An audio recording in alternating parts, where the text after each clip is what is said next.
अध्याय 490 दृश्य में प्रवेश करना। अध्याय 490 दृश्य में प्रवेश करना। एक होटल में मेडिसी एक लकड़ी की मेज पर तैरते हुए और उसके आधे हिस्से से गुजरते हुए अपने सामने नाश्ता कर रहे ताओयू से कुछ चिढ़कर बोले, अगर तुमने मेरे लिए वह सीक्वेंस 4 की विशेषता बचा कर रखी होती तो मेरी रैंक के हिसाब से तुम्हारे लिए सीक्वेंस 2 के देवदूत के चंगुल से बच निकलना काफ़ी होता।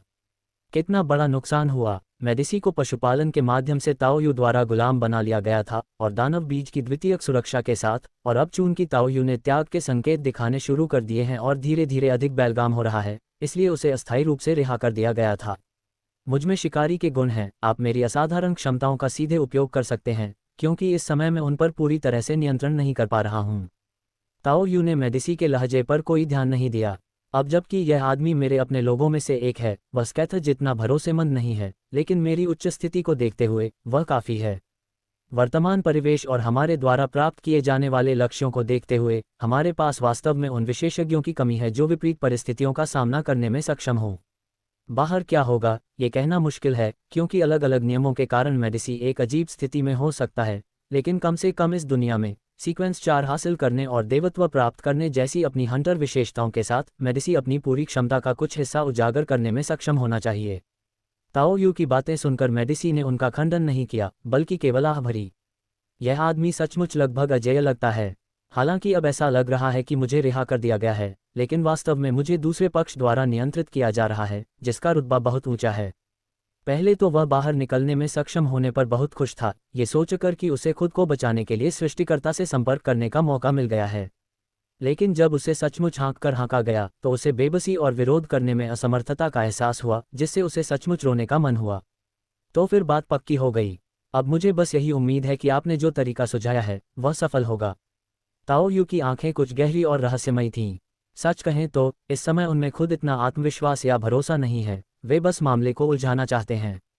यदि वह पकड़ा भी जाता है तो जब तक दूसरा पक्ष उसे तुरंत मार नहीं डालता, वह रसातल के बारे में जानकारी का उपयोग करके कुछ उच्च पदस्थ प्राणियों का ध्यान आकर्षित कर सकता है और फिर दुनिया की इच्छा से संबंध स्थापित करने और भाग निकलने का अवसर प्राप्त कर सकता है। यही उसका वर्तमान विश्वास है। यकीनन कोई मुझे तुरंत मारना नहीं चाहता, है ना? ताओयू ने हल्के से हंसते हुए खुद को कमतर आंका। दरअसल उसकी मौजूदा स्थिति कुछ हद तक पश्चिम शहर के 3 नायकों जैसी ही थी जब वे पहली बार ज़ोंबी दुनिया में दाखिल हुए थे। यदि वे स्थानीय लोगों द्वारा पकड़े जाते हैं तो वे सूचना के इस अंतर का फायदा उठाकर दुनिया की इच्छा से संवाद स्थापित कर लेंगे और भाग निकलेंगे। हालांकि यह अवसर केवल एक बार आता है, इसीलिए वह पूरी ताकत लगाना चाहता था। मेडिसी खुद को यह भ्रम देने की कोशिश कर रहा था कि वह सच्चे निर्माता से संपर्क कर रहा है, लेकिन ताओयू ने वास्तव में प्रार्थना के माध्यम से उससे संपर्क किया। प्रार्थना पथ में उच्च श्रेणी मानी जाने वाली चौथी श्रेणी के ब्लैक नाइट बन जाने के कारण उनके पास पहले से ही अधिक शक्तिशाली श्रोता क्षमताएं भी हैं। मिट्टी के बर्तनों और जेड का उद्देश्य सच्चे सृष्टिकर्ता की रुचि को जगाना है, और वह भी एक प्रबल रुचि। अनुक्रम शून्य में एक सच्चे ईश्वर का अस्तित्व होने का अर्थ है कि आपके पास अनुक्रम 1 नहीं है।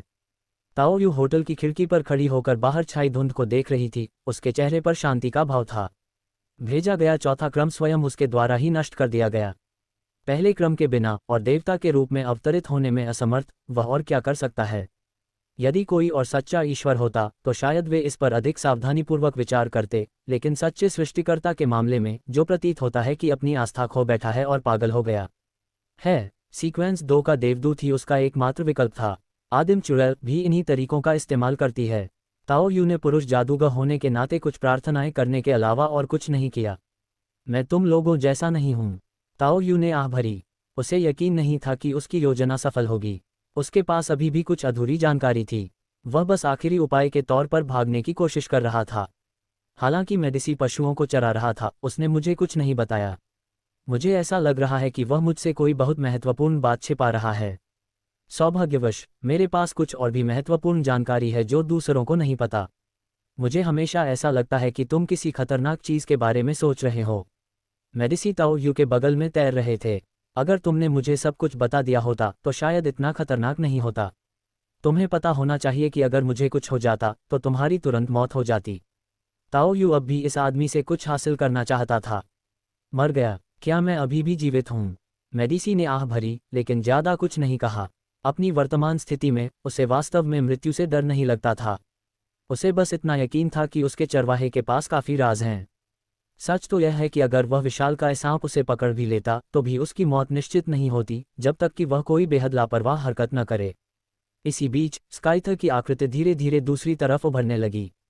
स्काइथर, जो पहले से ही काफी खूबसूरत थी, अब और भी अधिक अवर्णनीय आकर्षण से परिपूर्ण हो गई थी। ऐसा लगता है कि इसमें उनके जीवन के हर चरण का आकर्षण समाहित है, मासूमियत से लेकर मोहकता तक, युवावस्था की भोलीपन से लेकर परिपक्वता तक। मूल रूप से स्कैथर केवल एक रियलिटी मार्बल के भीतर ही रह सकती थी, लेकिन शाश्वत चुड़ैल के साथ उसकी उच्च आत्मीयता के कारण ताओयू द्वारा उसे अस्थायी रूप से एक झुंड के तरीके से प्रकट किया गया था। उन्होंने अपनी छवि को सुधारने के लिए स्थानीय संसाधनों का भी इस्तेमाल किया। ताओयू के ब्लैक नाइट बनने के बाद उसकी असहजता लगभग चरम पर थी। अमर चुड़ैल के गुणों का सेवन करने से शायद आपकी मृत्यु न हो, लेकिन शक्ति में होने वाली वृद्धि संभवतः काफी सीमित होगी। इस स्थिति का स्वाभाविक रूप से अधिकतम लाभ उठाया जाना चाहिए। स्कैथेज की युद्ध शक्ति को सक्रिय करना संदेह से परे है। स्कैथर की ताकत पर कोई संदेह नहीं है, जैसा कि पिछले क्षेत्र अवरोध में प्रदर्शित किया गया था, जो इस अमर चुड़ैल की युद्ध कला में महारत को दर्शाता है। सरल शब्दों में कहें तो ताओयू को भी उसके हाथों बहुत कष्ट सहना पड़ा। गुरुजी, आप थोड़े घबराए हुए लग रहे हैं। स्कैथर ने मनमोहक मुस्कान बिखेरी, जो कुछ हद तक आकर्षक लग रही थी। हंसना बंद करो। अच्छा। स्कैथर ने ताओयू के आदेशों का निष्ठापूर्वक पालन किया और अधिक तपस्वी व्यवहार अपनाया, जिससे ताओयू के होंठ फड़कने लगे। दुर्भाग्यवश अभी उस आनंद को पचाने का समय नहीं है। अब हमें बस इंतजार करना है। सही समय की प्रतीक्षा में, उस देवदूत के आने की प्रतीक्षा में जिसे उसने बहकाया था। बैकलैंड में 3 प्रमुख चर्चों की सफाई कार्रवाई और उन 3 प्रमुख चर्चों की अंतर्निहित शक्ति की प्रतीक्षा में। ... घने कोहरे की अशांति के बीच ताओयू की आध्यात्मिकता जागृत हुई और उसने उस विश्व व्यक्ति को देखा जिसने उससे मिलने के लिए आवेदन किया था। क्या तुम भी मुसीबत में हो? ताओयू ने अपने साथी ग्रामीण की ओर देखते हुए मुस्कुराया। कम से कम ये बच्चा मेरी परवाह तो करता है, यह अच्छी बात है। तुमने टैरो रीडिंग में जाना भी बंद कर दिया है, क्या बात है? ताओयू ने छुट्टी का अनुरोध करके टैरो मीटिंग में भाग नहीं लिया, जिससे क्लेन कुछ हद तक चिंतित हो गया। रोज स्कूल के अर्धदेवताओं के साथ अपनी आखिरी मुठभेड़ के बाद से मेरा साथी ग्रामीण अजीब तरह से व्यवहार कर रहा है। हालांकि उनके साथी ग्रामीणों के अनुसार क्लेन ने खुद भी अपना हुलिया बदल लिया और छिप गया, और वास्तव में उन्होंने घने कोहरे के ऊपर अत्यंत शक्तिशाली भविष्यवाणी संबंधी हस्तक्षेप का पता लगाया। ऐसा अभूतपूर्व, यहाँ तक कि प्रारंभिक भविष्यवाणी का परिणाम 0.08 भी इस स्तर का प्रदर्शन नहीं दर्शाता था। मैंने ये कह दिया है, और सच कहूँ तो मुझे जल्द ही अलविदा कहना पड़ सकता है। ताओयू के शब्दों ने क्लेन को एक अस्पष्ट बेचैनी का एहसास कराया, लेकिन उसने अपने विचारों को दबाकर पूछा, क्या आप बैकलैंड छोड़ रहे हैं? वैसे तो यह कोई बड़ी बात नहीं है। हम टैरो सोसाइटी और मिस्टर फूल से मदद ले सकते हैं। नहीं, यह उससे भी आगे है, एक ऐसी जगह जहां मिस्टर फूल नहीं पहुंच सकते। दरअसल यही वह रहस्य है जिसे मैं मिस्टर फूल के साथ साझा करना चाहता हूं। ताओयू ने उस अहंकारी मूर्ख को बड़ी उम्मीद से देखा, जिससे क्लेन का मन हुआ कि वह सीधे सीधे पर्दा हटाकर उसे बता दे कि यह मूर्ख कितना कमजोर है। मुझसे कार्रवाई की उम्मीद मत करो। ऐसा नहीं है कि मैं कार्रवाई करना नहीं चाहता, बल्कि बात यह है कि मैं कर ही नहीं सकता। मिस्टर फूल ने अत्यंत विनम्रतापूर्वक अपनी बात स्पष्ट करते हुए ताओयू को किसी भी प्रकार के भ्रम में न रहने की चेतावनी दी। ठीक है, ताओयू ने आह भरी। शायद रिकवरी उतनी अच्छी नहीं हुई जितनी उसने कल्पना की थी। इस दौरान मेरा ख्याल रखने के लिए धन्यवाद। मुझे खेद है कि मैं लंबे समय तक दूर रहूंगा। आशा है कि हमें फिर से मिलने का मौका मिलेगा। ताओयू ने जानबूझकर अपनी दैवीयता को दबाने के बाद आदिम चुड़ैल और सच्चे निर्माता से आने वाली जकड़न की अनुभूति को पहले ही महसूस कर लिया था। दोनों ओर से देवदूत प्रवेश करने ही वाले हैं। मेडिसी, स्कैथर, साथ ही वो जिसे मैंने देवताओं के युग से बचाया था और वो जिसे मैंने पिछले कुछ दिनों में पूरा किया है। मुझे उम्मीद है कि मैं उनमें से एक को ढूंढ पाऊंगा। कोई भी चलेगा। स्टॉप। अध्याय 491 आदम। ताओयू के धूसर धुंध से चले जाने के बाद क्लेन अकेला रह गया और उसने खाली महल को देखा और मानो आह भरी हो। मैं सचमुच आपकी मदद नहीं कर सकता। खैर, चलो हम अपनी पूरी कोशिश करते हैं और बाकी सब भाग्य पर छोड़ देते हैं। धूसर कोहरे से बाहर निकलने के बाद क्लेन ने पत्र लिखना शुरू करने से पहले एक पल के लिए संकोच किया। श्री अजीक भी उनके मित्र थे और वे उन्हें फंसाना नहीं चाहते थे, लेकिन वे अपने देशवासी का पक्ष लेने से भी पीछे नहीं हट सकते थे, इसलिए उन्होंने सच बताने का फैसला किया।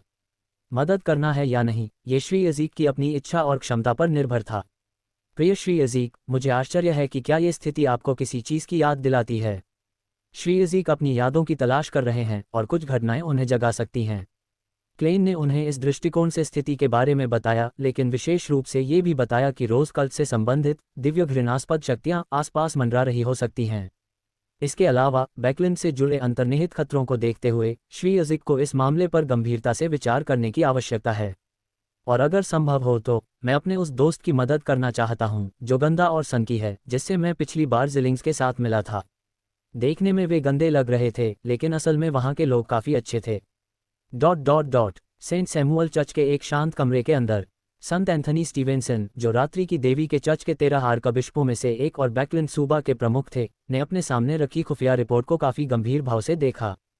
फिर उन्होंने श्रद्धांजलि अर्पित करने आए लियोनार्ड की ओर मुड़कर देखा और कहा, पिछली बार उसने जो कहा था उसे दोहराओ। हाँ, लियोनार्ड को ये सोचकर रोंगटे खड़े हो गए कि उसके अंदर छिपा बूढ़ा व्यक्ति बेनकाब हो जाएगा। इस संत के सामने खड़े होने मात्र से ही लियोनार्ड को दमन और यहाँ तक कि भय की एक जबरदस्त अनुभूति हुई। उन्होंने ताओयू के शब्दों को शब्दशः दोहराया, इस बात पर जोर देते हुए कि रोज संप्रदाय की घटनाओं का क्रम एक दिन मौजूद था। उन्होंने कुछ दिन पहले ही इस खुफिया जानकारी की सूचना दे दी थी। स्वर्गदूतों के बारे में जानकारी के अचानक सामने आने से जहां एक और ऊपर से ध्यान आकर्षित हुआ, वहीं दूसरी ओर संदेह भी पैदा हो गया। अभी तक केवल इतना ही पता है कि देवी की तलवार अन्य 2 चर्चों के वरिष्ठ डीकनों के साथ मिलकर इस मामले की जांच कर रही है। हालांकि लियोनार्ड ने इसके बारे में विशेष रूप से पूछताछ नहीं की थी, लेकिन उसे स्पष्ट रूप से पता था कि ऑरोरा सोसाइटी और विच कल्ट को वास्तव में भारी नुकसान हुआ था और कुछ उच्च पदस्थ सदस्यों के पतन का संदेह था। युद्ध क्षेत्र उपनगरों में स्थित एक शाही जागीर थी। क्योंकि कोई विशेष या असाधारण उपाय नहीं किए गए थे, इसलिए कुछ निर्णय बाद में लिए गए। लियोनार्ड ने शुरू में सोचा था कि मामला यहीं खत्म हो जाना चाहिए और जांच धीरे धीरे आगे बढ़ेगी, लेकिन उन्हें घोर आश्चर्य हुआ जब बैकलिंड में चर्च के सर्वोच्च अधिकारी ने अचानक उन्हें तलब किया। क्या अब भी उनसे संपर्क करना संभव है? मुझे डर है कि यह काम नहीं करेगा। मैंने कई बार कोशिश की है और जब हम पहले मिले थे तब मैंने उसे यहाँ लाने पर भी विचार किया था। लियोनार्ड ने थोड़ी बेबसी के साथ कहा, तुम्हें खुश होना चाहिए कि तुमने ऐसा नहीं किया। ऑरोरा सोसाइटी और विच कल्ट के उच्च पदस्थ सदस्यों के पतन का कारण शायद वही था, या यूं कहें वही। एंथनी स्टीवेंसन ने लियोनार्ड को गौर से देखा। बिना किसी सुराग के मानो हवा में गायब हो गया हो। गोपनीयता इतनी गहरी थी कि उसे ये भी संदेह होने लगा कि उस पर किसी देवी की कृपा है। चूंकि आपने ही खुफिया जानकारी दी है, इसलिए मैं आपको ये भी बता दूं, क्रेस्टाई गायब हो गया है। वह घटनाक्रम की जांच का प्रभारी था। मैकेनिकल हॉट और पनिशस के नेता भी लापता हैं। गॉड का गायक भी गायब हो गया है। एंथनी की बातों से लियोनार्ड पूरी तरह से स्तब्ध रह गया। ये तो सरासर शर्मनाक है। ये बैकलिंड हैं, इनका इतना साहस। हालांकि क्रेस्टाई अभी उच्च पदस्थ सदस्य नहीं हैं, लेकिन एक वरिष्ठ डीकन होने के नाते उन्हें चर्च का उच्च पदस्थ सदस्य माना जाता है। सीलबंद कलाकृति के साथ उनकी अनुकूलता के कारण वे देवी तलवार का उपयोग करके उच्च पदस्थ सदस्यों से लड़ सकते हैं। मैकेनिकल हॉट और पनिशर्स के नेता एक जैसे हैं और असली high sequence singer of God का तो जिक्र ही क्या। वे बैकलिंड में बिना किसी निशान के गायब हो गए। यह अविश्वसनीय है। इससे लियोनार्ड को भी एक तरह की अत्यावश्यकता का एहसास हुआ। उसे अपने शरीर के भीतर मौजूद बूढ़े व्यक्ति से पहले ही पता चल चुका था कि सच्चे ईश्वर के चर्च में क्रम 1 के कोई स्वर्गदूत नहीं हैं। पहला चरण इतना महत्वपूर्ण है तो दूसरा पक्ष इतना बड़ा जोखिम क्यों उठाएगा?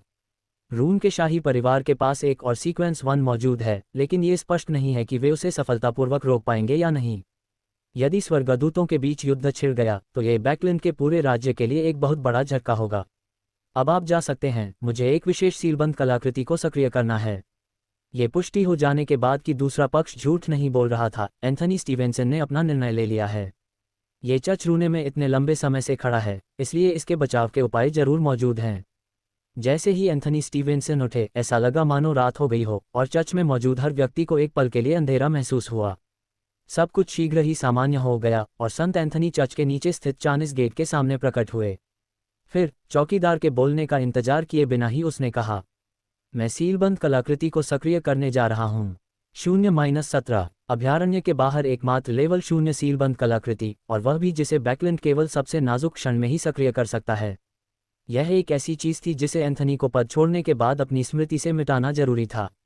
छिपे हुए देवदूत, एक देवदूत जिसने अपना मानसिक संतुलन खो दिया है लेकिन फिर भी जीवित है। यहाँ तक कि शायद ये किसी देवी के अवतरण का पात्र है। इसी बीच बैकलिंड से शहर में प्रवेश कर रही एक गाड़ी में 2 मीटर से अधिक लंबा एक व्यक्ति, जिसने काला चोला पहना हुआ था, जिसकी आंखों के आसपास झुर्रियां और होठों पर निशान थे, प्रार्थना करने और सुनने की मुद्रा में बैठा था। कुछ सुनने के बाद उसने श्रद्धा भाव से बोलना शुरू किया, मैं ईश्वरीय आदेश का पालन करूंगा। फिर उसने अपनी गहरी आंखें खोलीं। उसकी गहरे भूरे रंग की आंखें शांत और निर्मल थीं। स्थान निर्धारित कर लिया गया है, बस निर्देशों का पालन करें। उन्हें पता था कि बैकलैंड में प्रवेश करना खतरनाक है, लेकिन प्रभु की वाणी के कारण वे निडर थे। इसके अलावा भगवान उरुलियस भी आपका समर्थन करने के लिए मौजूद हैं। इसी बीच क्वींस स्थित एक कुलीन संपत्ति में एक खूबसूरत महिला ने अपनी लाल चाय उठाई और एक छोटा सा घूंट लिया। भले ही यह एक दैवीय संदेश हो, फिर भी इस पर विश्वास करना काफ़ी मुश्किल है। हालांकि सीक्वेंस 4 में हंटर के रास्ते पर जाने से चीज़ें बदल जाएंगी, फिर भी ये तथ्य कि वह एक शुद्ध जादूगर था उसे थोड़ा अवास्तविक सा लगा। शायद खराब हालत में चल रही आदिम चुड़ैल को गुमराह किया गया था। डायन पंथ की आदिम डायन में आस्था उतनी चरमपंथी नहीं थी जितनी अरोरा सोसाइटी की थी। एक देवदूत होने के नाते उसके अपने विचार थे, और इस बार उसका यहाँ आना काफ़ी हद तक उसकी अपनी जिज्ञासा से प्रेरित था। बैकलैंड के एक धुंधली रोशनी वाले सराय में ज़ार्ट्विन ने श्रद्धापूर्वक एक विचित्र आकार की मूर्ति निकाली और फिर फुसफुसाया, प्रभु सुआ, अब जबकि हमने चर्च के जासूसों से निपट लिया है, वे शायद अन्य तरीकों का सहारा लेंगे। क्या हमें जारी रखना चाहिए? कुछ देर आंखें बंद करके और महसूस करने के बाद ज़ार्ट्विन ने आह भरी और सिर हिलाया। अच्छा ऐसा है। उन्हें केवल एक ही निर्देश मिला, किसी भी कीमत पर। परमेश्वर के पुत्र ने ये जोखिम उठाने का निश्चय किया है, इसलिए मेरे पास मना करने का कोई कारण नहीं है। ये चिंताजनक है। इसी बीच ताओ यू ने अपना रूप बदल लिया था और वह एक महंगे रेस्तरां में भोजन कर रही थी। हालांकि उसे कुछ अजीब लगा। उसके ठीक सामने वाली मेज पर एक पुजारी खाना नहीं खा रहा था और चुपचाप उसे देख रहा था। उसके आसपास के अन्य लोग ऐसे व्यवहार कर रहे थे मानो उसका कोई अस्तित्व ही न हो। पुजारी सरल और सौम्य दिख रहे थे। उन्होंने एक सादा सफ़ेद वस्त्र पहना हुआ था और उनकी हल्की सुनहरी दाढ़ी उनके चेहरे के निचले आधे हिस्से को ढके हुए थी। उसकी आंखें एक बच्चे की तरह साफ और मासूम थीं, और उसने अपने गले में एक क्रॉस का पेंडेंट पहन रखा था जो उसे एक साधारण पुजारी जैसा दिखा रहा था। इससे ताओ यू थोड़ा असहज महसूस करने लगा और उसने मेडिसी से भी बात की, जिसे पहले से ही झुंड में ले जाया जा रहा था। मेरी मुलाकात एक अजीब आदमी से हुई, उसके बारे में कुछ अजीब सा था। अध्याय 492 भाग्य का उपहार। ताओ यू ने चुपके से मेडिसी को मेज के नीचे बैठने का आदेश दिया। फिर उसने चुपके से थाली के नीचे से अपना सिर बाहर निकाला और उस दिशा में देखा जिधर ताओ यू इशारा कर रहा था। ताओ यू को यह समझ नहीं आया कि उसके द्वारा दिए गए संक्षिप्त विवरण के बाद मेडिसी ने क्यों कहा कि वह खुद आकर इसकी जांच करना चाहता है। इससे ताओ यू को एक अस्पष्ट बेचैनी का एहसास हुआ। ये सचमुच तुम ही हो? मेडिसी ने पुजारी की ओर देखा और बिना किसी दिखावे के बात की। वह शोर से पूरी तरह बेखबर लग रहा था और आम लोगों द्वारा देखे जाने की परवाह भी नहीं कर रहा था, लेकिन उसके आसपास बैठे अन्य भोजन करने वालों ने उसे न तो सुना और न ही देखा। ताओ यू और मेडिसी स्पष्ट रूप से उस चहल पहल वाले रेस्तरां में मौजूद थे। किसी असाधारण शक्ति से अलगाव का कोई आभास नहीं था, फिर भी इसने एक ऐसा वातावरण बनाया जो पूरी तरह से दुनिया से अलग थलग था। इससे ताओ यू के मन में तुरंत एक नाम आ गया। दर्शक दृष्टिकोण। एडम। ताओ यू के कुछ आश्चर्यचकित करने वाले शब्दों ने पुजारी के चेहरे पर हल्की सी मुस्कान ला दी। तुम सचमुच बहुत अनोखे हो। इतनी नज़दीक से मेरा नाम पुकारने पर भी मुझे कुछ महसूस नहीं होता। ये तो एक सच्चा भगवान भी नहीं कर सकता। एडम ने विनम्रता से बात की और वह परिष्कृत प्रतीत हुआ, मानो वह स्वर्गदूतों का राजा हो, और उसने ताओ यू को संकट का जरा सा भी आभास नहीं दिलाया। लेकिन इससे ताओ यू और भी सतर्क हो गया। अपने ठीक सामने देवदूतों के राजा को देखकर वह जानता था कि उसके पास भागने की भी क्षमता नहीं है। वह केवल कुछ चिंता के साथ धीरे धीरे दुनिया की इच्छा से संवाद कर सकता था। क्या मैं आपकी पटकथा का हिस्सा बन गया हूँ? ये सिर्फ मेरी स्क्रिप्ट नहीं है, मैं अकेला नहीं हूँ जो आप पर ध्यान दे रहा है। एडम ने गलियारे के उस पार और मेज के उस पार बैठे ताओ यू से बात की। अरे, तुम्हारी हिम्मत कैसे हुई? अगर यह बात बाहर फैल गई तो शायद ईश्वरीय हस्तक्षेप हो जाएगा। मैं उस दिन का इंतजार कर रहा हूँ जब तुम्हें गिरफ्तार किया जाएगा। शुरुआती हैरानी के बाद मेडिसी अचानक जोर से हंसने लगे। ताओ यू एक पल के लिए रुकी, फिर उसे एहसास हुआ कि उसने दर्शकों के आसपास के रास्तों की गणना पहले ही कर ली थी। यह मान लेना सुरक्षित है कि दूसरा पक्ष और तूफानों का स्वामी निश्चित रूप से दुश्मन है। बैकलैंड में प्रकाशित होना सैद्धांतिक रूप से एक जोखिम था, लेकिन मुझे आना ही पड़ा। एडम के चेहरे पर अब भी हल्की सी मुस्कान थी और उसकी आवाज़ भी सौम्य बनी हुई थी। हालांकि वह बेहद सौम्य और हंसमुख व्यक्ति प्रतीत होता था, फिर भी ताओ यू को कुछ गड़बड़ महसूस हुई। इस आदमी में मानवीय गंध का नामो निशान भी नहीं है। ये तो रोबोट जैसा दिखता है। इसके अलावा जब मैंने उसे देखा तो मैंने उसे कोई चेतावनी भी नहीं दी। हालांकि मैंने कुछ हद तक भविष्यवाणियों और अटकलों का खंडन किया, लेकिन मैंने खुद को दूसरे पक्ष की व्यवस्थाओं से भी अलग रखा। हालांकि इसी तरह कोई भी दूसरे पक्ष को सक्रिय रूप से महसूस नहीं कर सकता। अंतर बहुत बड़ा है। उन्हें ये भी नहीं पता था कि दूसरा पक्ष शत्रुतापूर्ण था या नहीं। हेलो अजनबी, तुम मेरा नाम तो जानते ही हो, लेकिन मैं तुम्हारा नाम अभी तक नहीं जानता। एडम ने विनम्रतापूर्वक उनका अभिवादन किया, लेकिन वह काफी साधारण प्रतीत हुए। आपको जरा भी अंदाजा नहीं होगा कि यह एक देवदूतों का राजा है, और वह भी सबसे ज्यादा परेशानी पैदा करने वाला। इसकी वजह से मेडिसी की भी मौत हो गई, जो खुद भी एक देवदूत राजा थे। नमस्कार श्रीमान एडम, मेरा नाम ताओ यू है। ताओ यू ने शांत रहने की पूरी कोशिश की, साथ ही धीरे धीरे दुनिया की इच्छा से अपना संवाद गहराता गया। अब वह ये सुनिश्चित करना चाहता था कि किसी भी आपात स्थिति में वह वहां से निकल सके। वह इस अवस्था को लंबे समय तक बनाए नहीं रख सकता, लेकिन थोड़े समय के लिए ये ठीक है। मुझे विश्वास है कि मेरे पास जो जानकारी है उससे मैं कम से कम अपरिहार्य को कुछ समय के लिए टाल सकता हूँ। मुझे आपके जीवन जीने के तरीके के बारे में जानने की बहुत उत्सुकता है। मैंने आपके द्वारा तैयार की गई पटकथा भी देखी है। हालांकि यह भद्दी और अपरिष्कृत थी, फिर भी यह सफल रही। ओरोस का आगमन सीरिया को कुछ हद तक दबाने के लिए पर्याप्त है, और यूएन शाही परिवार के ऑर्डहैन ने कुछ मामलों में अच्छा काम किया है। एडम के शब्दों से मेडिसी भी आश्चर्यचकित रह गए। क्या यहाँ कोई विशालकाय सांप है? लेकिन ताओ यू कुछ असमंजस में था। महान सर्प कौन था? यूरिलियस, कोई ऐसा व्यक्ति जो प्रथम श्रेणी के देवदूत सियर को भी वश में कर सके। वह क्या है? मैंने कौन सी पटकथा तैयार की? मुझे ऐसा क्यों लग रहा है कि सिर्फ मुझे ही यह बात नहीं पता। देखिए मेडिसी और एडम उससे कितने परिचित हैं। हे भगवान, एक और देवदूतों का राजा। मुझे पता नहीं है, सच्चे सृष्टिकर्ता के आदेश के अधीन अन्य देवदूत राजा कैसे हो सकते हैं? ये वैज्ञानिक दृष्टिकोण से सही नहीं है। हालांकि ताओ यू बाहरी तौर पर शांत और संयमित दिखाई देता था, और अपने ही गुणों की मदद से वह दूसरों को अपनी सच्ची भावनाओं को नहीं दिखाता था, लेकिन वास्तव में वह अंदर ही अंदर घबरा रहा था। मुझे बस इतना पता है कि सीक्वेंस 1 की नज़र मुझ पर है, और वह उससे निपटने के लिए 3 प्रमुख चर्चों की शक्ति का इस्तेमाल करना चाहता है।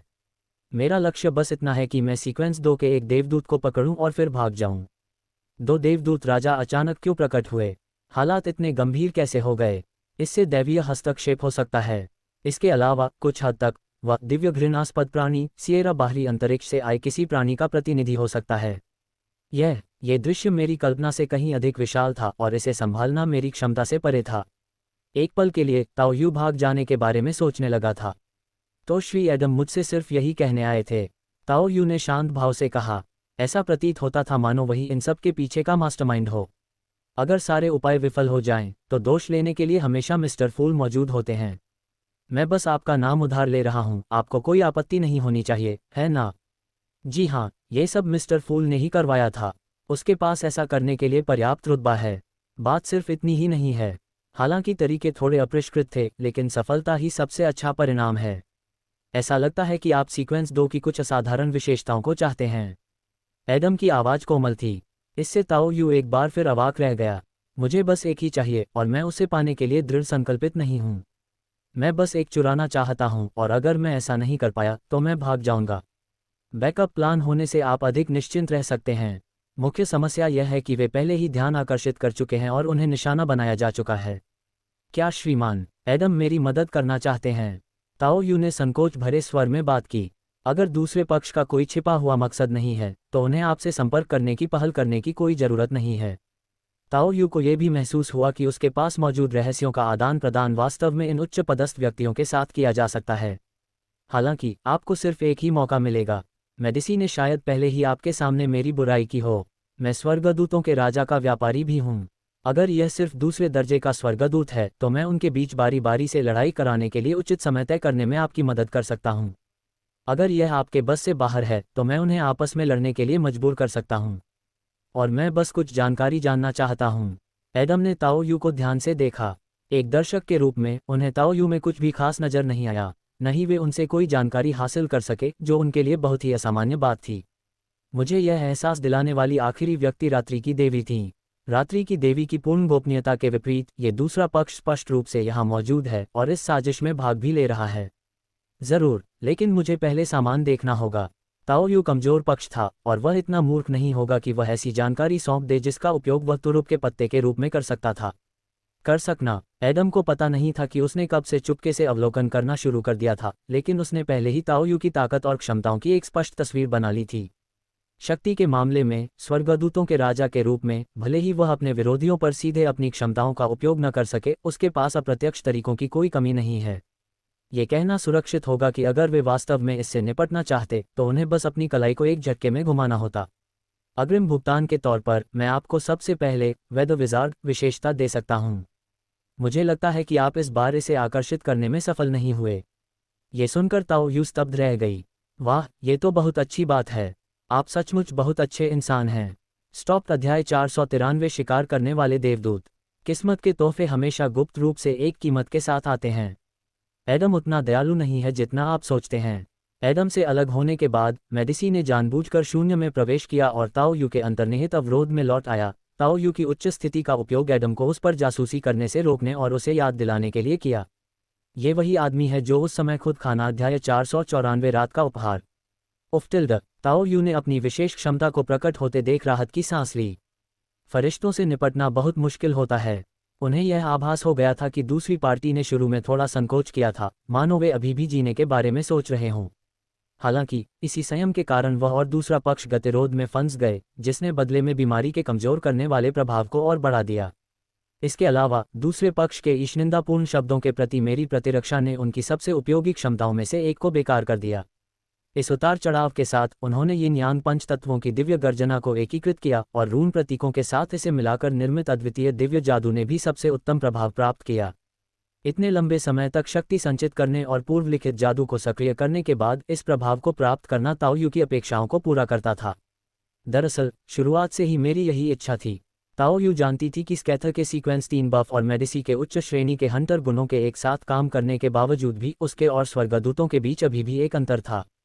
इससे निपटना भी अभी बहुत मुश्किल था, इसलिए उसने उस दिव्य जादू को सक्रिय कर दिया जिसे उसने पहले से ही उकेरकर छिपा कर रखा था। लेकिन परिणाम के लिहाज से ये निश्चित रूप से सार्थक था। ताओ यू की भी यही प्रारंभिक अपेक्षा थी। एक फरिश्ते को चुराओ और भाग जाओ। अब रेड प्रीस्ट पाथवे से सीक्वेंस 2 ट्रेड के जुड़ने से ये पहले से ही बहुत बड़ा लाभ है। अब जब हम भाग चुके हैं तो हमने अपने नुकसान की भरपाई तो कर ली है, लेकिन ताओ यू के मन में संदेह की एक लहर दौड़ गई। उसे एडम की योजना का कुछ अस्पष्ट सा अंदाजा हो गया था। हालांकि एडम खुद को सीधे तौर पर नहीं समझ सकता, लेकिन वह शायद कुछ समय से अप्रत्यक्ष रूप से खुद पर ध्यान दे रहा है। शायद उन्हें पहले ही पता चल गया है कि वे कितना सहन कर सकते हैं। इसलिए यहाँ अनुक्रम 2 हंटर पद की विशेषता दी गई है। मेडिसी, ठीक है, देखते हैं कि क्या तुम्हारी योजना मेरी बाधा को भेद सकती है। ताओ यू ने मेडिसी की ओर एक नज़र डाली, जो उसके बगल में तैर रही थी और जिसने पहले बहुत काम किया था। वह लगातार इस बारे में बड़बड़ाता रहा कि उसने शुरुआत में सीक्वेंस 4 की विशेषताओं का उपयोग कैसे किया। वर्तमान में उनके पास एक अप्रयुक्त सीक्वेंस 2 प्रॉपर्टी है, लेकिन उन्होंने इसके लिए सक्रिय रूप से अनुरोध नहीं किया है। ये पहले से ही बहुत असामान्य है। मैंने अब तक अपनी पूरी कोशिश की है। हालांकि मुझे नहीं पता कि एडम जादूगरनी को कैसे बुलाएगा, लेकिन मेरे पास अब पहले वाले मंत्र नहीं हैं। शायद मुझे जोखिम उठाना चाहिए और मौसम के जादूगर की विशेष क्षमता का उपयोग करना चाहिए। ताओ यू ने आह भरी और कुछ बुदबुदाया, जिससे मेडिसी, जिसने पहले इस मामले का जिक्र नहीं किया था, एकदम जम गया। फिर उसने अजीबोगरीब ढंग से कहा, मुझे नहीं लगता कि यह जोखिम उठाना जरूरी है। शायद आप मुझ पर भरोसा करने की कोशिश कर सकते हैं। पिछली लड़ाई में मेडिसी ने महत्वपूर्ण भूमिका निभाई थी। जब स्टफर ने अपने गुलाम युद्ध बिशप का इस्तेमाल अपनी छाया शक्ति के साथ किया था, तब मेडिसी ने स्टफर की प्रगति को रोककर और बाधित करके उसे नाकाम कर दिया था। अन्यथा अंतिम प्रहार शायद विफल न होता, लेकिन परिस्थितियां शायद इतनी अनुकूल न होतीं। मुझे लगता है कि आप पर कुछ भरोसा किया जा सकता है, क्योंकि आप फिलहाल मेरे नियंत्रण में हैं। ताओ यू के शब्दों ने मेडिसी के मन में आशा की भावना जगा दी। ये हो सकता है, यह एडम द्वारा मुझे दिया गया सीक्वेंस 2 गुण है और यह सीक्वेंस 3 गुण है जिसे मैंने स्टीव में समाहित किया है। मैं आपको इनमें से एक उधार दे सकता हूँ। आपको कौन सा चाहिए? ताओ यू ने मेडिसी को खुद चुनने की छूट दी, जिससे मेडिसी आश्चर्यचकित हो गया। ताओ यू को ध्यान से देखने के बाद उसने हाथ बढ़ाया और सीक्वेंस 3 ले लिया। मुझे उस आदमी पर पूरा भरोसा नहीं है, हो सकता है उसने मुझे जहर दे दिया हो। ठीक है, अगर यह सफल होता है तो सीक्वेंस 2 में आगे बढ़ने के बाद मैं आपको आपकी शक्ति को स्थिर करने में मदद करने के लिए सीक्वेंस 3 की एक विशेषता दूंगा। ताओ यू ने एक वादा किया। ये सब खत्म होने के बाद मुझे इसे समझने में निश्चित रूप से काफ़ी समय लगेगा। हंटर पाथ, विशेष रूप से सीक्वेंस 4 और 3 में टीमों और युद्ध की सहायता की आवश्यकता होती है। यदि यह योजना सचमुच साकार हो जाती है तो अपने गुलाम पालू के हार्डवेयर को अपग्रेड करना आवश्यक होगा। इसी प्रकार स्कैथेच पर भी यही बात लागू होती है। आखिरकार जब हम अनुक्रम 2 की विशेषताओं को प्राप्त करते हैं तो इसमें पहले की विशेषताओं की एक श्रृंखला भी शामिल होती है। एक से भी अधिक थे। कौन जाने इन स्वर्गदूतों ने कितनी बार निगला होगा। उनके लिए निम्न अनुक्रम की कुछ विशेषताओं का संघनन प्रभाव पहले से ही बहुत कम है और उन्हें कई बार पाचन प्रक्रिया से गुजरना भी पड़ सकता है। ओरोलिस और सीयस के बीच पहले हुए संघर्ष ने यहाँ ताओ यू की गतिविधियों को पूरी तरह से ओवरशैडोड कर दिया था। जब वह जादुई अवरोध से बाहर निकला तब तक पिछली लड़ाई समाप्त हो चुकी थी और गायब हो चुकी थी। मुझे नहीं पता कि क्या हुआ या उसका परिणाम क्या रहा, लेकिन बैकलिंड तो बैकलिंड ही हैं। हालांकि सड़क पर मौजूद हर कोई घबराया हुआ था, लेकिन ताओ यू उनकी घबराहट के बीच राहत की भावना महसूस कर सकता था। कई लोग प्रसिद्ध स्टॉर्म लॉर्ड के हाथ के इशारों की नकल कर रहे थे, लेकिन कुछ लोगों की अनाड़ी हरकतों को देखकर लगता है कि वे स्टॉर्म लॉर्ड के अनुयायी नहीं हो सकते हैं। हो सकता है कि चर्च ऑफ स्टॉर्म्स ने पहले किसी तरह का चमत्कार किया हो। ये भी संभव है कि तूफानों के देवता ने दूर से बिजली गिराई हो। दर्शक सचमुच डरावने हैं। क्या स्वर्गदूतों का राजा और सच्चा ईश्वर दोनों उसकी साजिश का हिस्सा हैं? मेडिसी को देखकर, जिसने आसानी से सीक्वेंस 3 की विशेषताओं को आत्मसात कर लिया था, ताओ यू को कुछ हद तक समझ में आया कि उसे शुरू में क्यों पकड़ा गया था। ये स्पष्ट रूप से असंभव है कि आदम स्वर्गदूतों के राजा और सच्चे ईश्वर को सीधे नियंत्रित कर सके। हालांकि वह इस गति का लाभ उठाने में सक्षम है, उसे बस महत्वपूर्ण क्षणों में थोड़ा सा प्रोत्साहन और मार्गदर्शन प्रदान करने की आवश्यकता है। उसने खुद ही मुसीबत खड़ी की, जबकि एडम उस अराजकता का फायदा उठाने में माहिर था। हालांकि उसी क्षण ताओ यू अचानक जम गया, मानो उसे कुछ महसूस हो रहा हो, और धीरे धीरे मुड़ गया। उसके बगल में काले बालों वाली एक खूबसूरत महिला प्रकट हुई, जिसका रूप रंग अत्यंत सुंदर था लेकिन भावहीन था, और जिसकी गहरी काली आंखों में कोई आत्मा नहीं थी। ताओ यू को बिल्कुल भी अंदाजा नहीं था कि वह कैसे या किस रूप में प्रकट हुई। स्कैथेच और मेडिसी दोनों एक ही समय में चौंक गए। इसके बाद मेडिसी ने आश्चर्य और अनिश्चितता भरी निगाहों से दूसरे व्यक्ति की ओर देखा, मानो वह कुछ कहना चाहता हो, लेकिन उसके मुंह से कोई आवाज नहीं निकली, मानो वह गूंगा हो। ऐसा लग रहा था मानो यह एक पूर्ण रहस्य बन गया हो। इससे कोई जानकारी नहीं मिलती। फिर ताओ यू ने देखा कि खूबसूरत महिला ने अचानक अपना हाथ आगे बढ़ाया और अपनी हथेली खोल दी। फिर एक विचित्र वस्तु तैरती हुई बाहर निकली। ये चुड़ैल के मार्ग की एक असाधारण विशेषता है, मैंने इसे तुम्हारे लिए प्राप्त किया है। आवाज बहुत धीमी और कोमल थी, फिर भी उसमें एक अवर्णनीय दूरी का एहसास था। ताओ यूमिंग को मोटे तौर पर लगा कि दूसरा पक्ष भी सीक्वेंस 2 एंजल स्तर पर होना चाहिए, लेकिन किसी कारणवश एक बेहद अजीब विरोधाभास का एहसास हुआ। और चूंकि दोनों ही सीक्वेंस 2 के हैं, तो दूसरे पक्ष को यह असाधारण गुण इतनी आसानी से कैसे मिल गया? दूसरा पक्ष सीक्वेंस 2 का देवदूत नहीं है। ताओ यू ने दूसरे व्यक्ति की ओर देखा और उसे स्पष्ट रूप से कुछ समझ आया। रात्रि की देवी। क्या यही समस्या एडम को भी थी? ताओ यू ने दूसरे व्यक्ति के हाथ में मौजूद वस्तुओं को देखा और एक पल के लिए संकोच किया।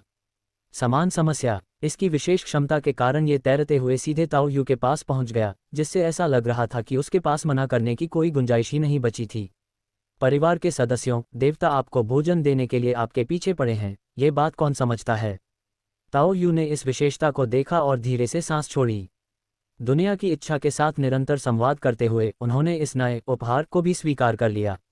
जरूर, चलो साथ चलते हैं। तुम्हें देखकर उसे ज्यादा शर्म नहीं आनी चाहिए, है ना? अध्याय 495 वापसी। उद्धरण चिन्ह ... हालात लगभग ऐसे ही हैं। मेरी मौजूदगी से आपकी मौजूदा मुश्किल में कोई मदद नहीं मिलेगी। आपको अभी भी उन चुनौतियों का सामना करना होगा जिनका आपको सामना करना है। ताओ यू ने स्कैथा और मेडिसी को उनके शरीर में वापस लौटा दिया, और साथ ही उन्होंने धीरे धीरे रात्रि की देवी और एडम द्वारा वश में किए गए शरीर को एक संक्षिप्त स्पष्टीकरण दिया। उन्होंने एक ही बार में उस अथाह गहराई की सभी समस्याओं का खुलासा नहीं किया, लेकिन उन्होंने एक सामान्य रूपरेखा का वर्णन किया, कुछ हद तक उस अंतिम गंतव्य का जहां ये दुनिया अपने आसन विनाश के बाद पहुंचेगी।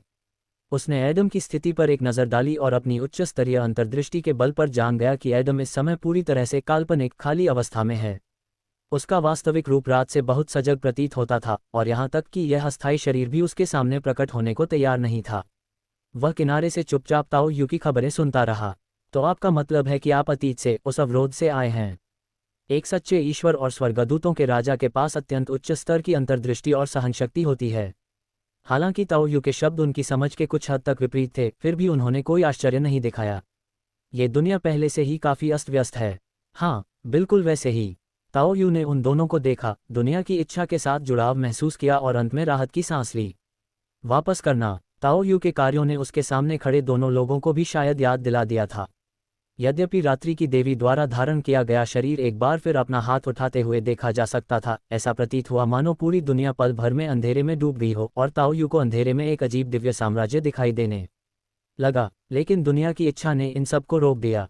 जब उन्होंने प्रवेश किया तो वे सच्चे देवताओं से भी ऊपर के इतने सारे बाहरी देवताओं से घिरे हुए थे, और उनकी उपस्थिति ने उस विश्व अवरोध को भी भेद दिया जो उन्हें रोक सकता था। विश्व की इच्छाशक्ति की स्थिति और शक्ति निर्विवाद है। ये देखकर ताओ यू को शांति का अनुभव हुआ और फिर उसने बोलना शुरू किया, मैं आज आपकी कृपा का प्रतिफल दूंगा। अलविदा मेरे स्वामी। हालांकि ताओ यू को उनके द्वारा पीछे हटने के लिए मजबूर किया गया था, लेकिन उसे उनके द्वारा दिए गए देवदूत जैसे गुण प्राप्त हुए थे और वह बदला लेने के लिए वापस आने के बारे में नहीं सोच रही थी। लेकिन जब मैं सच्चे देवताओं का शिकार करने में सक्षम हो जाऊंगा तो मुझे वापस आकर यहाँ से जो कुछ भी मिल सकेगा उसे लेना होगा। चारों ओर अंधेरा छा जाने के बावजूद ताओ यू को ऐसा महसूस हो रहा था मानो वह टूटते तारे की तरह आकाश में तेजी से आगे बढ़ रहा हो। ठीक वैसे ही जैसे शुरुआत में था, उसे न तो कोई जड़त्व महसूस हो रहा था और न ही कोई त्वरण। उसकी गति लगातार बढ़ती गई, जमीन तेजी से पीछे छूटती गई और फिर वह तारों भरे आकाश में प्रवेश कर गया। गर्जना टिल्ड। ताओ यू को मानो किसी गर्जना की अस्पष्ट आवाज सुनाई दी, जैसे कि अनगिनत शाखाएं उसका रास्ता रोक रही हों, मानो वे लंबे समय से इंतजार कर रही हों। लेकिन यह निरर्थक है। दुनिया की इच्छा ने उसे इस तरह घेर लिया मानो उसने किसी अन्य गैर मौजूद आयाम को पार कर लिया हो, तेजी से उसमें प्रवेश किया और अंततः उसे वापस उसी उपकक्षीय क्षेत्र में पहुंचा दिया जहां से वह आया था। नीचे एक सुनहरा रेगिस्तान था। मैं वापस आ गया हूँ। दूसरी ओर श्री मूर्ख, जो चुपचाप परिणाम की प्रतीक्षा कर रहे थे, ने भी देखा कि भाग्य का प्रतीक लाल तारा धीरे धीरे गायब हो रहा था और अब उसका कोई आभास नहीं हो पा रहा था। दुनिया की इच्छाशक्ति के कमजोर पड़ने और अपनी खुद की घटती इच्छाशक्ति को देखकर ताओ यू आह भरे बिना नहीं रह सका। इस दुनिया के नियमों में अंतर वास्तव में बहुत अधिक है। अपने हाथों और पैरों को हिलाने के बाद ताओ यू ने अपने शरीर के भीतर की शक्ति के सामान्यीकरण और रहस्यमय जगत की शक्ति के साथ तीव्र एकीकरण का अनुभव किया। साथ ही उसे अपने पूरे शरीर में दर्द और सुन्नपन की सुखद अनुभूति भी हुई। वह आह भरे बिना नहीं रह सका। यदि शक्ति को पूरी तरह से रहस्यमय दुनिया से ही प्राप्त किया जाए तो बाहर के विभिन्न नियमों द्वारा इसे काफी हद तक दबा दिया जाएगा। हालांकि जैसे जैसे उन्होंने अपने पेशे को और अधिक गौरवान्वित करना जारी रखा और अपनी क्षमताओं को अपनी परिस्थितियों के अनुरूप ढालने की अनुमति दी, यह एकीकरण अब एक स्वाभाविक प्रगति जैसा लगता है। उस व्यक्ति द्वारा पहले सत्ता का दुरुपयोग करने से मुझे कुछ प्रेरणा मिली। मैं पहले से ही झुंड बनाने में माहिर था और ब्लैक मड फ्लैश के जुड़ने से शायद सही परिस्थितियों में मैं एक स्थानीय शैडो स्क्वाड बना सकता था। आयरन ब्लडड नाइट्स को उनकी अपनी टीम द्वारा ही पचाया जाना था और ताओ यू के पास सोचने के लिए बहुत कुछ था। हालांकि उसकी वर्तमान पशुपालन क्षमता अभी भी सीमित है। शायद दूसरे देवत्व प्राप्ति के बाद वह सचमुच अपनी सहायता के लिए अपनी स्वयं की छाया बनाने में सक्षम हो जाएगा। उस समय मारे गए सभी शत्रु तुम्हारे लिए भोजन बन जाएंगे। शायद एक अकेली छाया बहुत शक्तिशाली न हो, लेकिन जब उनकी संख्या रेड प्रीस्टेस मार्ग की क्षमताओं के साथ संयुक्त हो जाती है तो वे एक गुणात्मक परिवर्तन ला सकती हैं।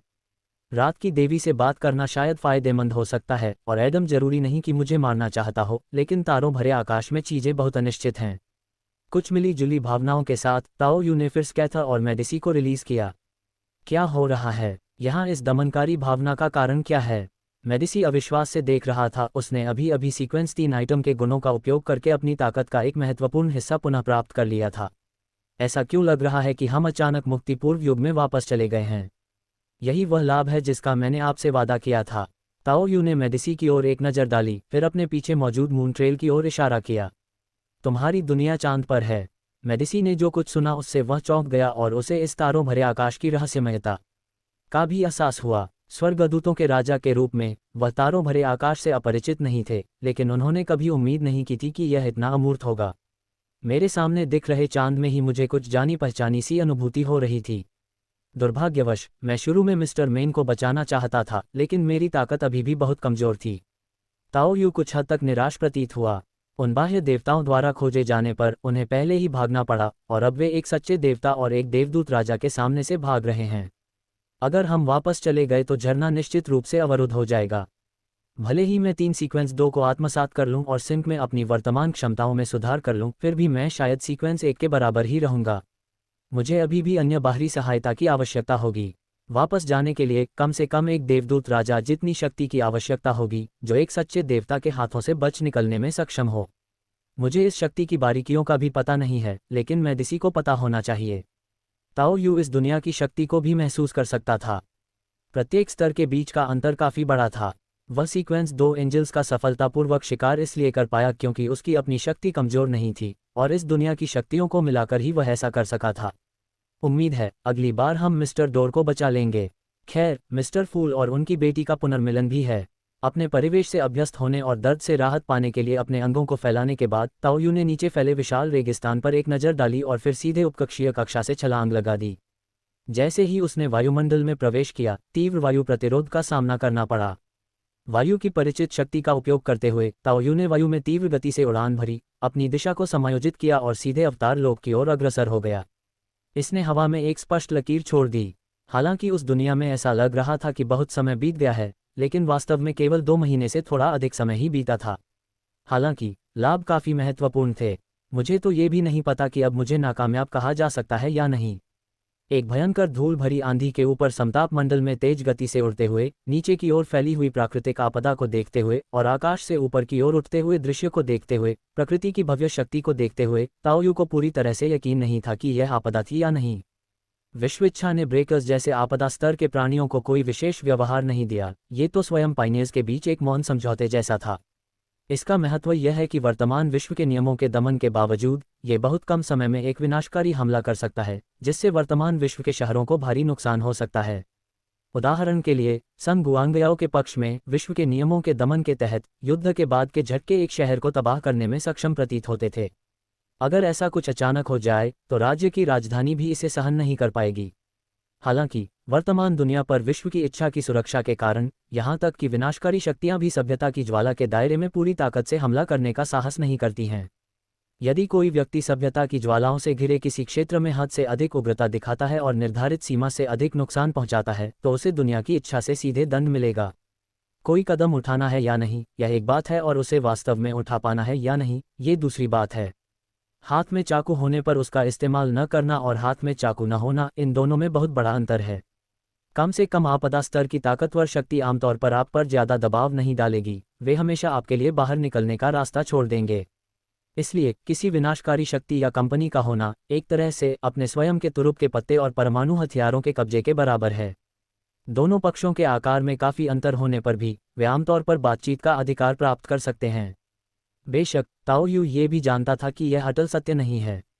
यदि कोई इतना शक्तिशाली हो कि किसी को पल भर में मार सके या कम से कम नुकसान पहुंचाकर किसी को रोकने का अवसर मिल जाए, तो परिणाम बिल्कुल अलग होगा। पृथ्वी के तीसरे सीजन से पहले की तरह ही कुछ अन्य देशों के पास भी परमाणु हथियार थे, लेकिन उनकी समग्र शक्ति संयुक्त राष्ट्र सुरक्षा परिषद के 5 स्थायी सदस्यों की तुलना में कहीं कम थी।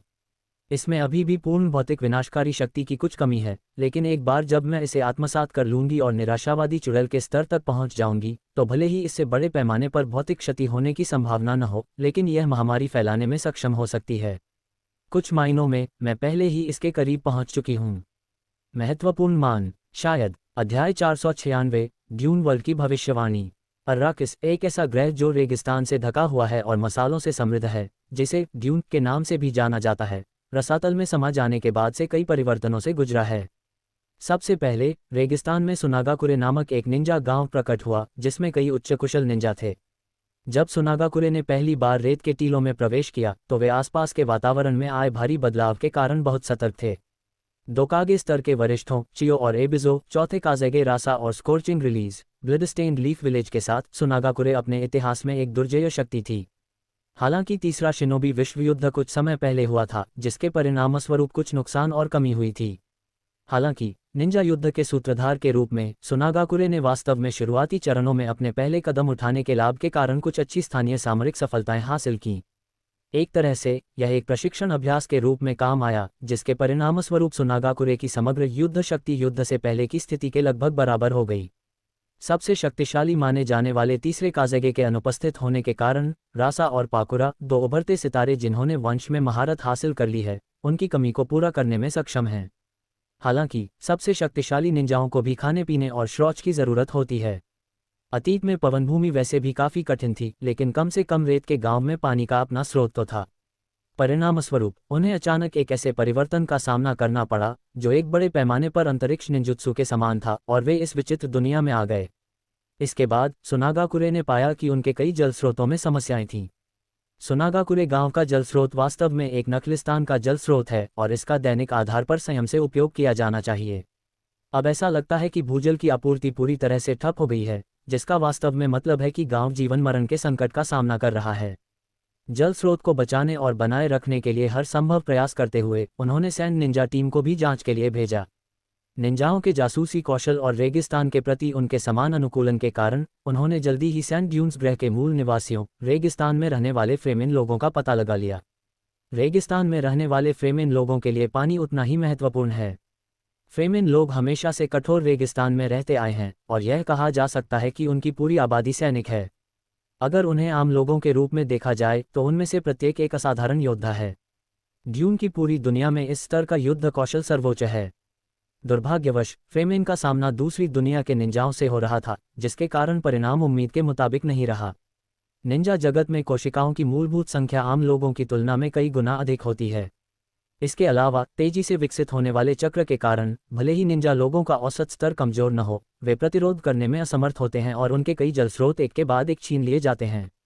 जीवन रक्षा संसाधनों के लिए लड़ी जा रही इस क्रूर लड़ाई ने महान युद्ध का अनुभव कर चुके निंजाओं को दयालु होने की अनुमति नहीं दी।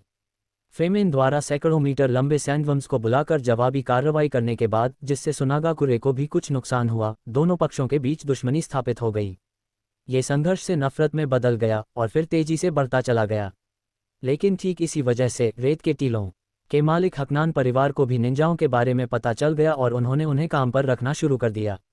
भोजन और पानी उपलब्ध होने पर सुनागाकुरे ने स्वाभाविक रूप से उसी तरह से काम करना शुरू कर दिया जैसे वे हमेशा से करते आए थे, ठीक वैसे ही जैसे पवन देश के दैम्यो करते थे। हालांकि निकटवर्ती क्षेत्र में अचानक प्रकट हुए वर्षावन ने अपनी जहरीली हवा के बावजूद अपने प्रचुर संसाधनों से आकर्षित होकर हकनान कबीले और रेत गांव का ध्यान अस्थायी रूप से बदल दिया। एक समय यह मुख्य रूप से पड़ोसी वर्षावन क्षेत्र पर विजय प्राप्त करने के बारे में बन गया था। हालांकि ताओयू की भागीदारी और अग्रदूतों के उदय के साथ यह मामला बिना किसी समाधान के समाप्त हो गया। वे अव्यवस्थित अवस्था में अपने क्षेत्र में लौट गए, जहां होलमन शील्ड पूरी तरह प्रभावी हो सकती थी। जिन मसालों को अब बाहर नहीं ले जाया जा सकता था, उनका उपयोग करके उन्होंने दुश्मन के साथ आपूर्ति का आदान प्रदान शुरू किया और स्थिति अस्थायी रूप से स्थिर हो गई। क्योंकि उनके पास वर्षावन से निपटने का कोई उपाय नहीं था, इसलिए हकनाम परिवार ने एक बार फिर रेगिस्तान में छिपे हुए फ्रेमिन लोगों पर अपना ध्यान केंद्रित किया। अथाह खाई में गिरने के बाद टीलों से उठने वाले रेत के तूफान तेजी से बढ़ने लगे और यह विनाशकारी प्राकृतिक आपदा, जिसने सूर्य को ढक लिया, स्वर्ग और पृथ्वी को जोड़ने वाली एक काली दीवार की तरह दिखाई देने लगी। रेत के तूफान की आड़ में 200 से 300 मीटर लंबे कई विशालकाय रेत के कीड़े रेगिस्तान की सतह पर तेजी से दौड़ रहे थे और उनकी विशाल गति रेत के तूफान के भीतर छिपी हुई थी। सबसे विचित्र बात यह है कि रेगिस्तान में तेज गति से चलने वाले कई सैंडवर्म की पीठ पर काफी संख्या में ऐसे लोग दिखाई दे रहे हैं जिन्होंने नकाब और सिर पर स्कार्फ पहन रखे हैं। प्रत्येक व्यक्ति की कमर पर एक ठंडा हथियार था और वे सैंडवर्म की पीठ पर आधे उकड़ू बैठे हुए उसे मजबूती से पकड़े हुए थे। सैंडवर्म के सिर पर कोई व्यक्ति लगाम जैसी किसी चीज को खींच रहा था, जिससे सैंडवर्म की संवेदी परतें फंसी हुई थीं। इसका उपयोग सैंडवर्म की गति की दिशा को नियंत्रित करने के लिए किया जाता है। 200-300 मीटर ऊंचे इन विशालकाय जीवों को मनुष्यों ने इतनी आसानी से वश में कर लिया था, जबकि उनके मुकाबले मनुष्य बेहद छोटे दिखाई देते थे। ये वास्तव में प्रकृति के चमत्कारों का एक प्रमाण है। पॉल, जो एक सैंडवर्म को नियंत्रित कर रहा था, मसालों के लंबे समय तक संपर्क में रहने के कारण उसकी आंखें अब थोड़ी नीली हो गई थीं। उसे भविष्य की झलकियां दिखाई देती हैं, और ऐसा इंक्रीजिंगली बार बार हो रहा है। शुरू में उन्होंने एक ऐसे भविष्य की कल्पना की थी जिसमें वे दक्षिण की यात्रा करेंगे और फ्रीमैन लोगों का समर्थन प्राप्त करेंगे, लेकिन इससे युद्ध और मृत्यु होगी। इसलिए वह दक्षिण की ओर जाने का पुरजोर विरोध कर रहा था, और यहाँ तक कि जब लोग ये दावा करते थे कि वे चुने हुए लोग और उद्धारकर्ता हैं, तब भी वह बिल्कुल भी संतुष्ट नहीं था। हालांकि दुनिया में हुए बड़े बदलावों के बाद उनका भविष्य पूरी तरह से अनिश्चित हो गया। यह एक अव्यवस्थित गड़बड़ी बन गई जिसमें स्पष्ट रूप से देखना असंभव था। दरअसल ये पॉल की लंबे समय से चली आ रही इच्छा थी। वह हमेशा से इस नियति से मुक्ति पाना चाहता था, लेकिन इसके वास्तविक रूप से प्रकट होने से उसे एक नई घबराहट हुई, विशेषकर उन अविश्वसनीय रूप से शक्तिशाली निंजाओं के प्रकट होने के बाद, जिनके अनुसार सबसे निचले दर्जे का जैनिन भी सबसे शक्तिशाली फ्रीमैन योद्धा को आसानी से हरा सकता था। उसका दिल पूरी तरह से काम गया था।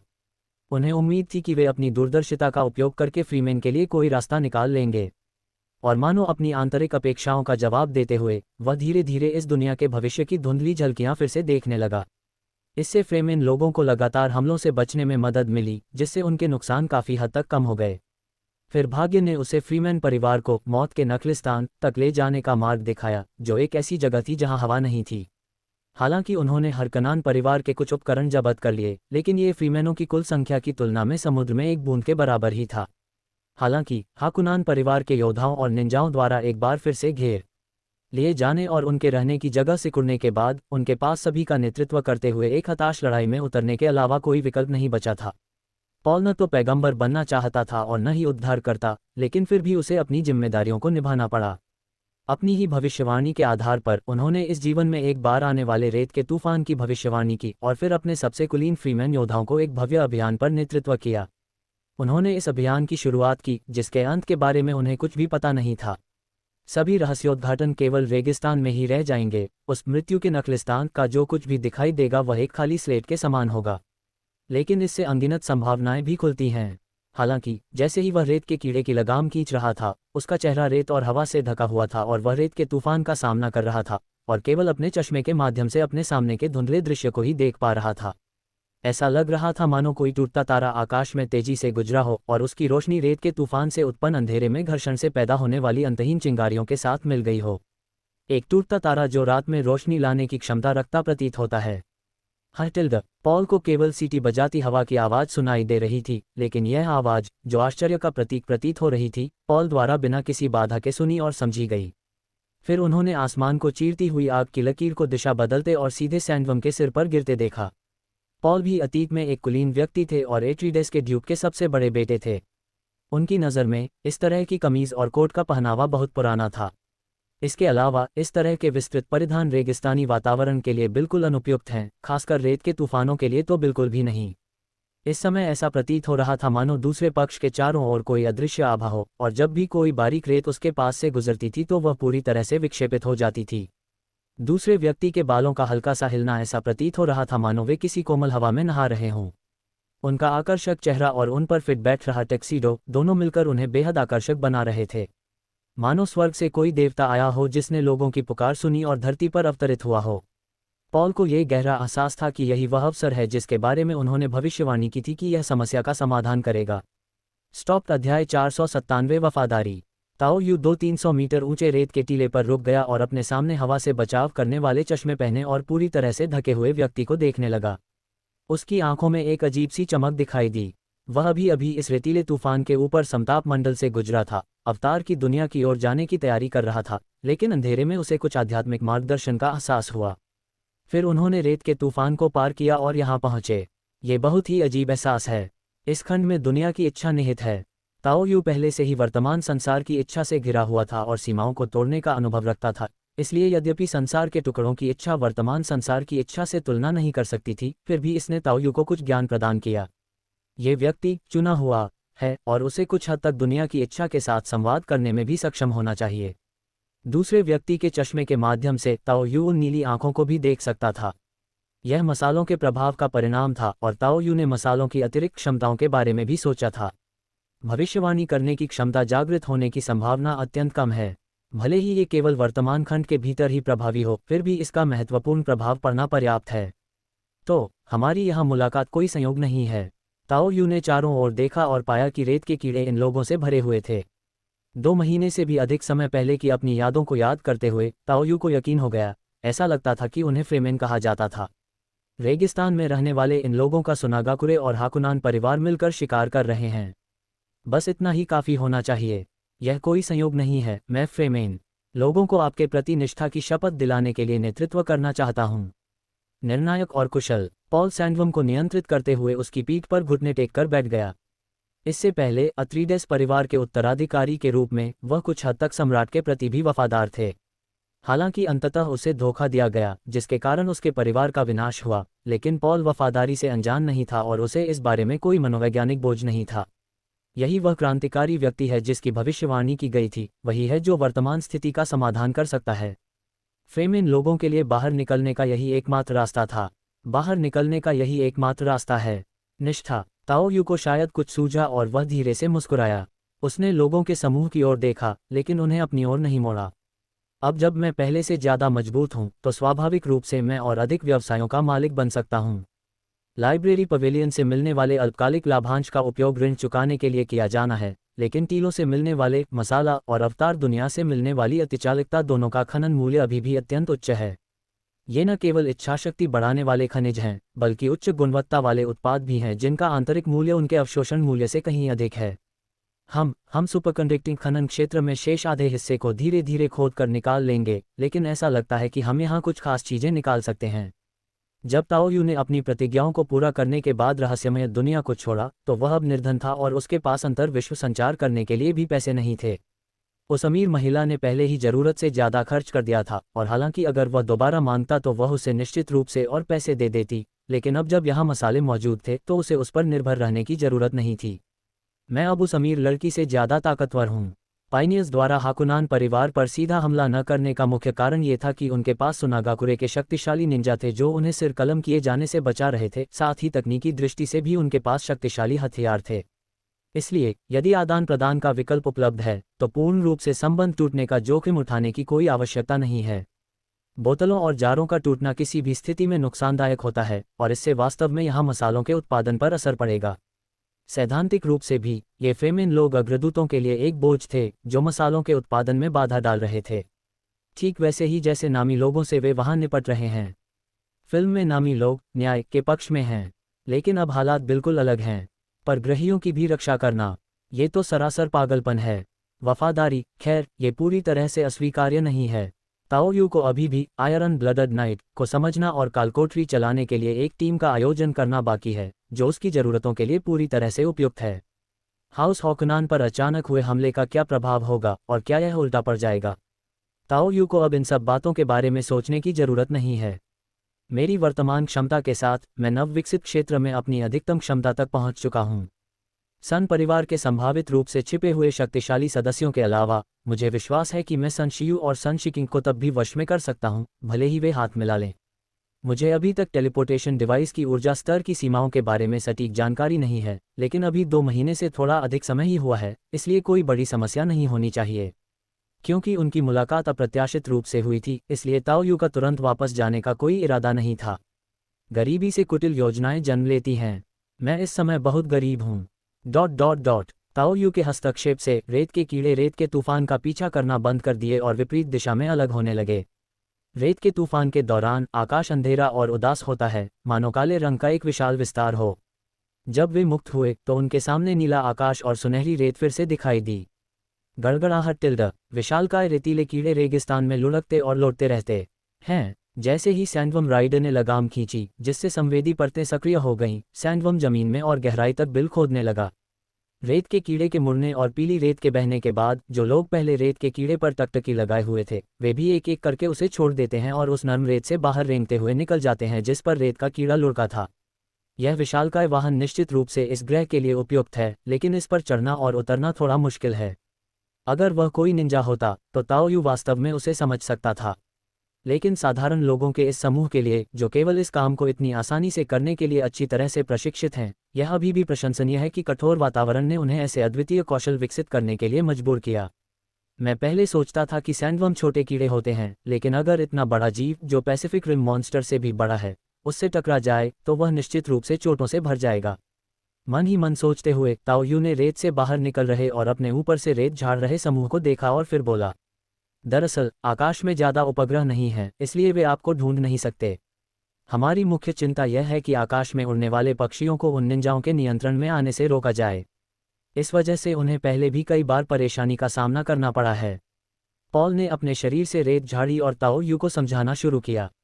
ओह, ताओ यू ने आकाश की ओर देखा, लेकिन चूंकि अभी अभी एक रेतीला तूफान गुजरा था, इसलिए उसे अभी तक कोई पक्षी दिखाई नहीं दिया था। लेकिन निंजाओं के पास निंजा जानवर और बुलाने वाले जानवर होना काफ़ी सामान्य बात है। अगर उन्होंने इसे देख भी लिया तो क्या हुआ, इससे कोई फर्क नहीं पड़ता।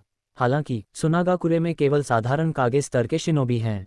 ताओ यू की वर्तमान स्थिति को देखते हुए उसका इतना अहंकारी होना वास्तव में उचित है। भले ही यह प्रतिद्वंदी का घरेलू मैदान हो, भले ही चौथे काज़ेगे इस तरह के मैदान का उपयोग करके बेहद भयानक क्षति पहुंचा सकते हो, फिर भी कुछ कमजोरियां तो होंगी ही। मैं आपके आदेश का पालन करूंगा। पॉल ने बहुत ही सम्मानजनक व्यवहार किया।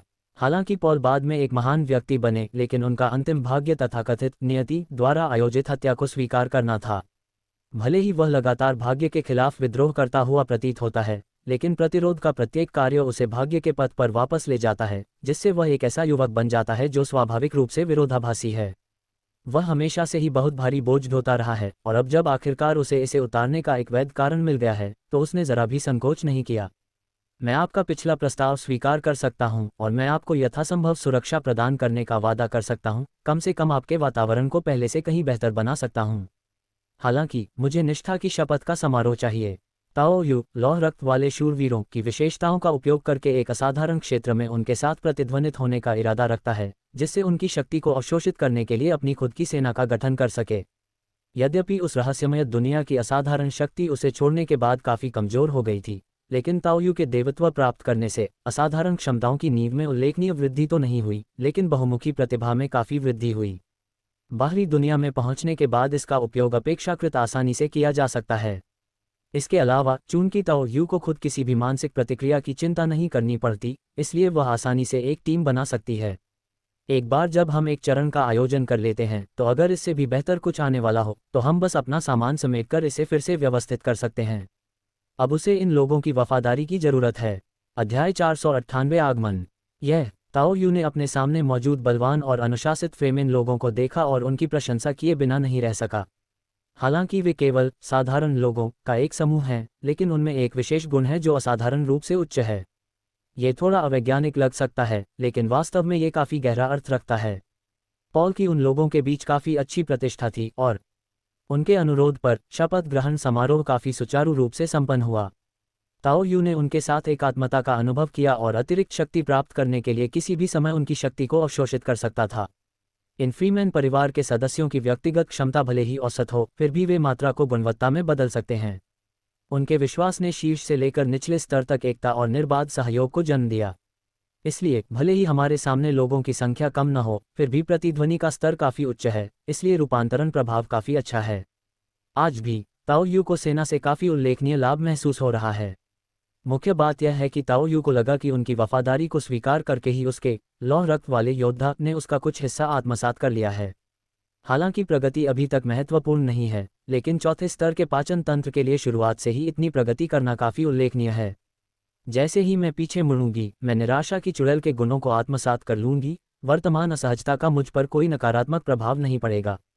बहुत बढ़िया। अब हमें दुश्मनों और दोस्तों के बीच अंतर करना होगा। आपके सभी कष्टों का स्रोत हरकानन परिवार है, इसलिए वही हमारा लक्ष्य है। ताओयू के शब्दों से फ्रेमेन नाराज नहीं हुए, जबकि वास्तव में वे हरकेनन परिवार के प्रति घृणा रखते थे। ये बात विशेष रूप से निंजाओं की मदद से हुए हालिया रक्तपातों के संदर्भ में सच है। ताओयू ने उन्हें बड़ी सहजता से आगे बढ़ाया, यहाँ तक कि उन्हें मार्गदर्शन देने के लिए अपनी असाधारण क्षमताओं का अधिक उपयोग भी नहीं किया। फिर भी उनमें एक साझा दुश्मन के प्रति नफरत की भावना पैदा हो गई। यह उनका दबा हुआ गुस्सा था, बस थोड़ा सा बाहर आ गया था। वे निंजा भी फिलहाल हमारे दुश्मन हैं, इसलिए हमें पीछे हटने की ज़रूरत नहीं है। हालांकि उन्हें हमने ही काम पर रखा है, इसलिए अपने लक्ष्यों को निपटाने के बाद हमें उन्हें खत्म करने की ज़रूरत नहीं है। असल में मुझे लगता है कि आप और सुनागाकुरे काफ़ी अनुकूल हैं। ताओयू ने फ्रेमन लोगों की ओर देखा।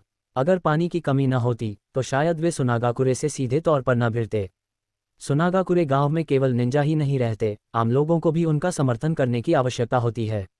रेगिस्तान में जीवित रह सकने वाले फ्रेमेन लोग निस्संदेह सबसे उपयुक्त लक्ष्य थे। ये खेदजनक है कि संसाधनों का एक बड़ा हिस्सा हरकनान परिवार के नियंत्रण में था और इन संसाधनों को लेकर हुए शुरुआती संघर्षों के कारण ये परिणाम सामने आया।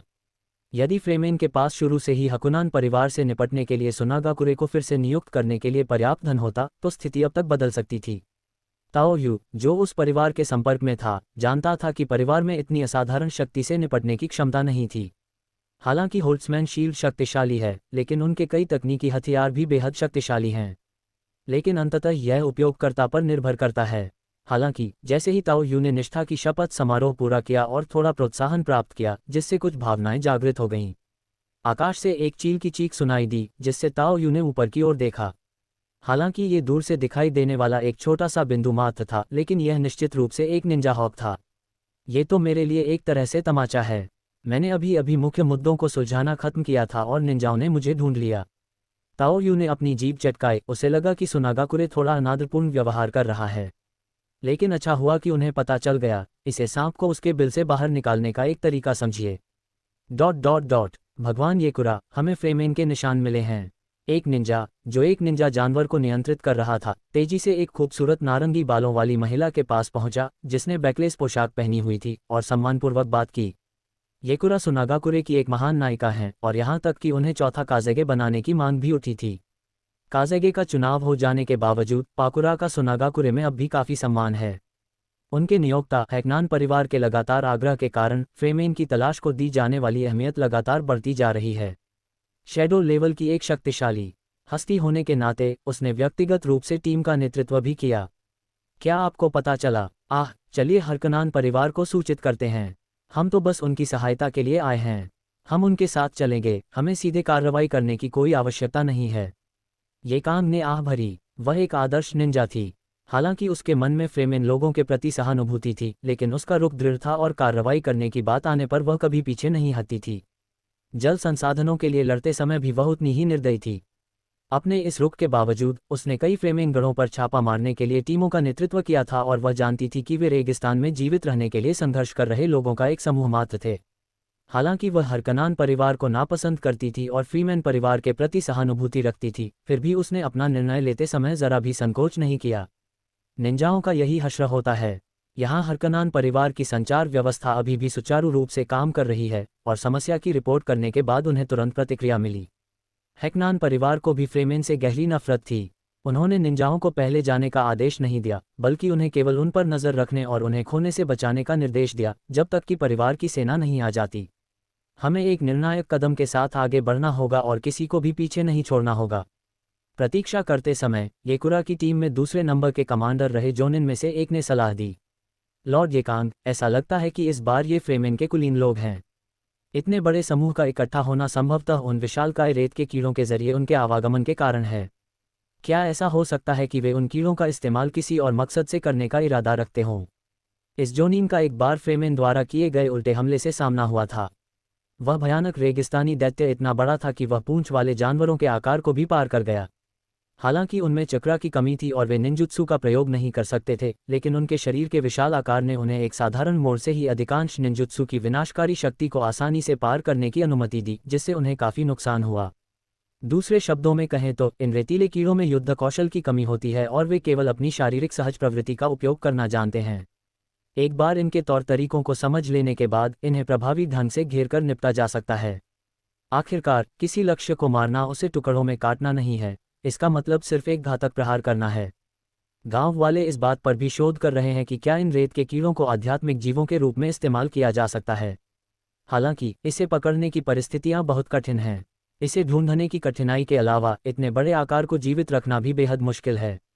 फिलहाल शायद केवल चौथे काज़ेगे के पास ही यह क्षमता है। भले ही लॉर्ड येकांग की शक्ति लॉर्ड काज़ेगे से कम न हो, फिर भी वह अपनी झुलसा देने वाली शक्ति से उसे सीधे मार ही सकता है और उसे जीवित नहीं पकड़ सकता। वे हाल ही में बहुत सतर्क रहे हैं, इसलिए इस बार उनके बाहर आने का कोई कारण जरूर होगा, लेकिन यह नियोक्ता को ध्यान में रखना होगा।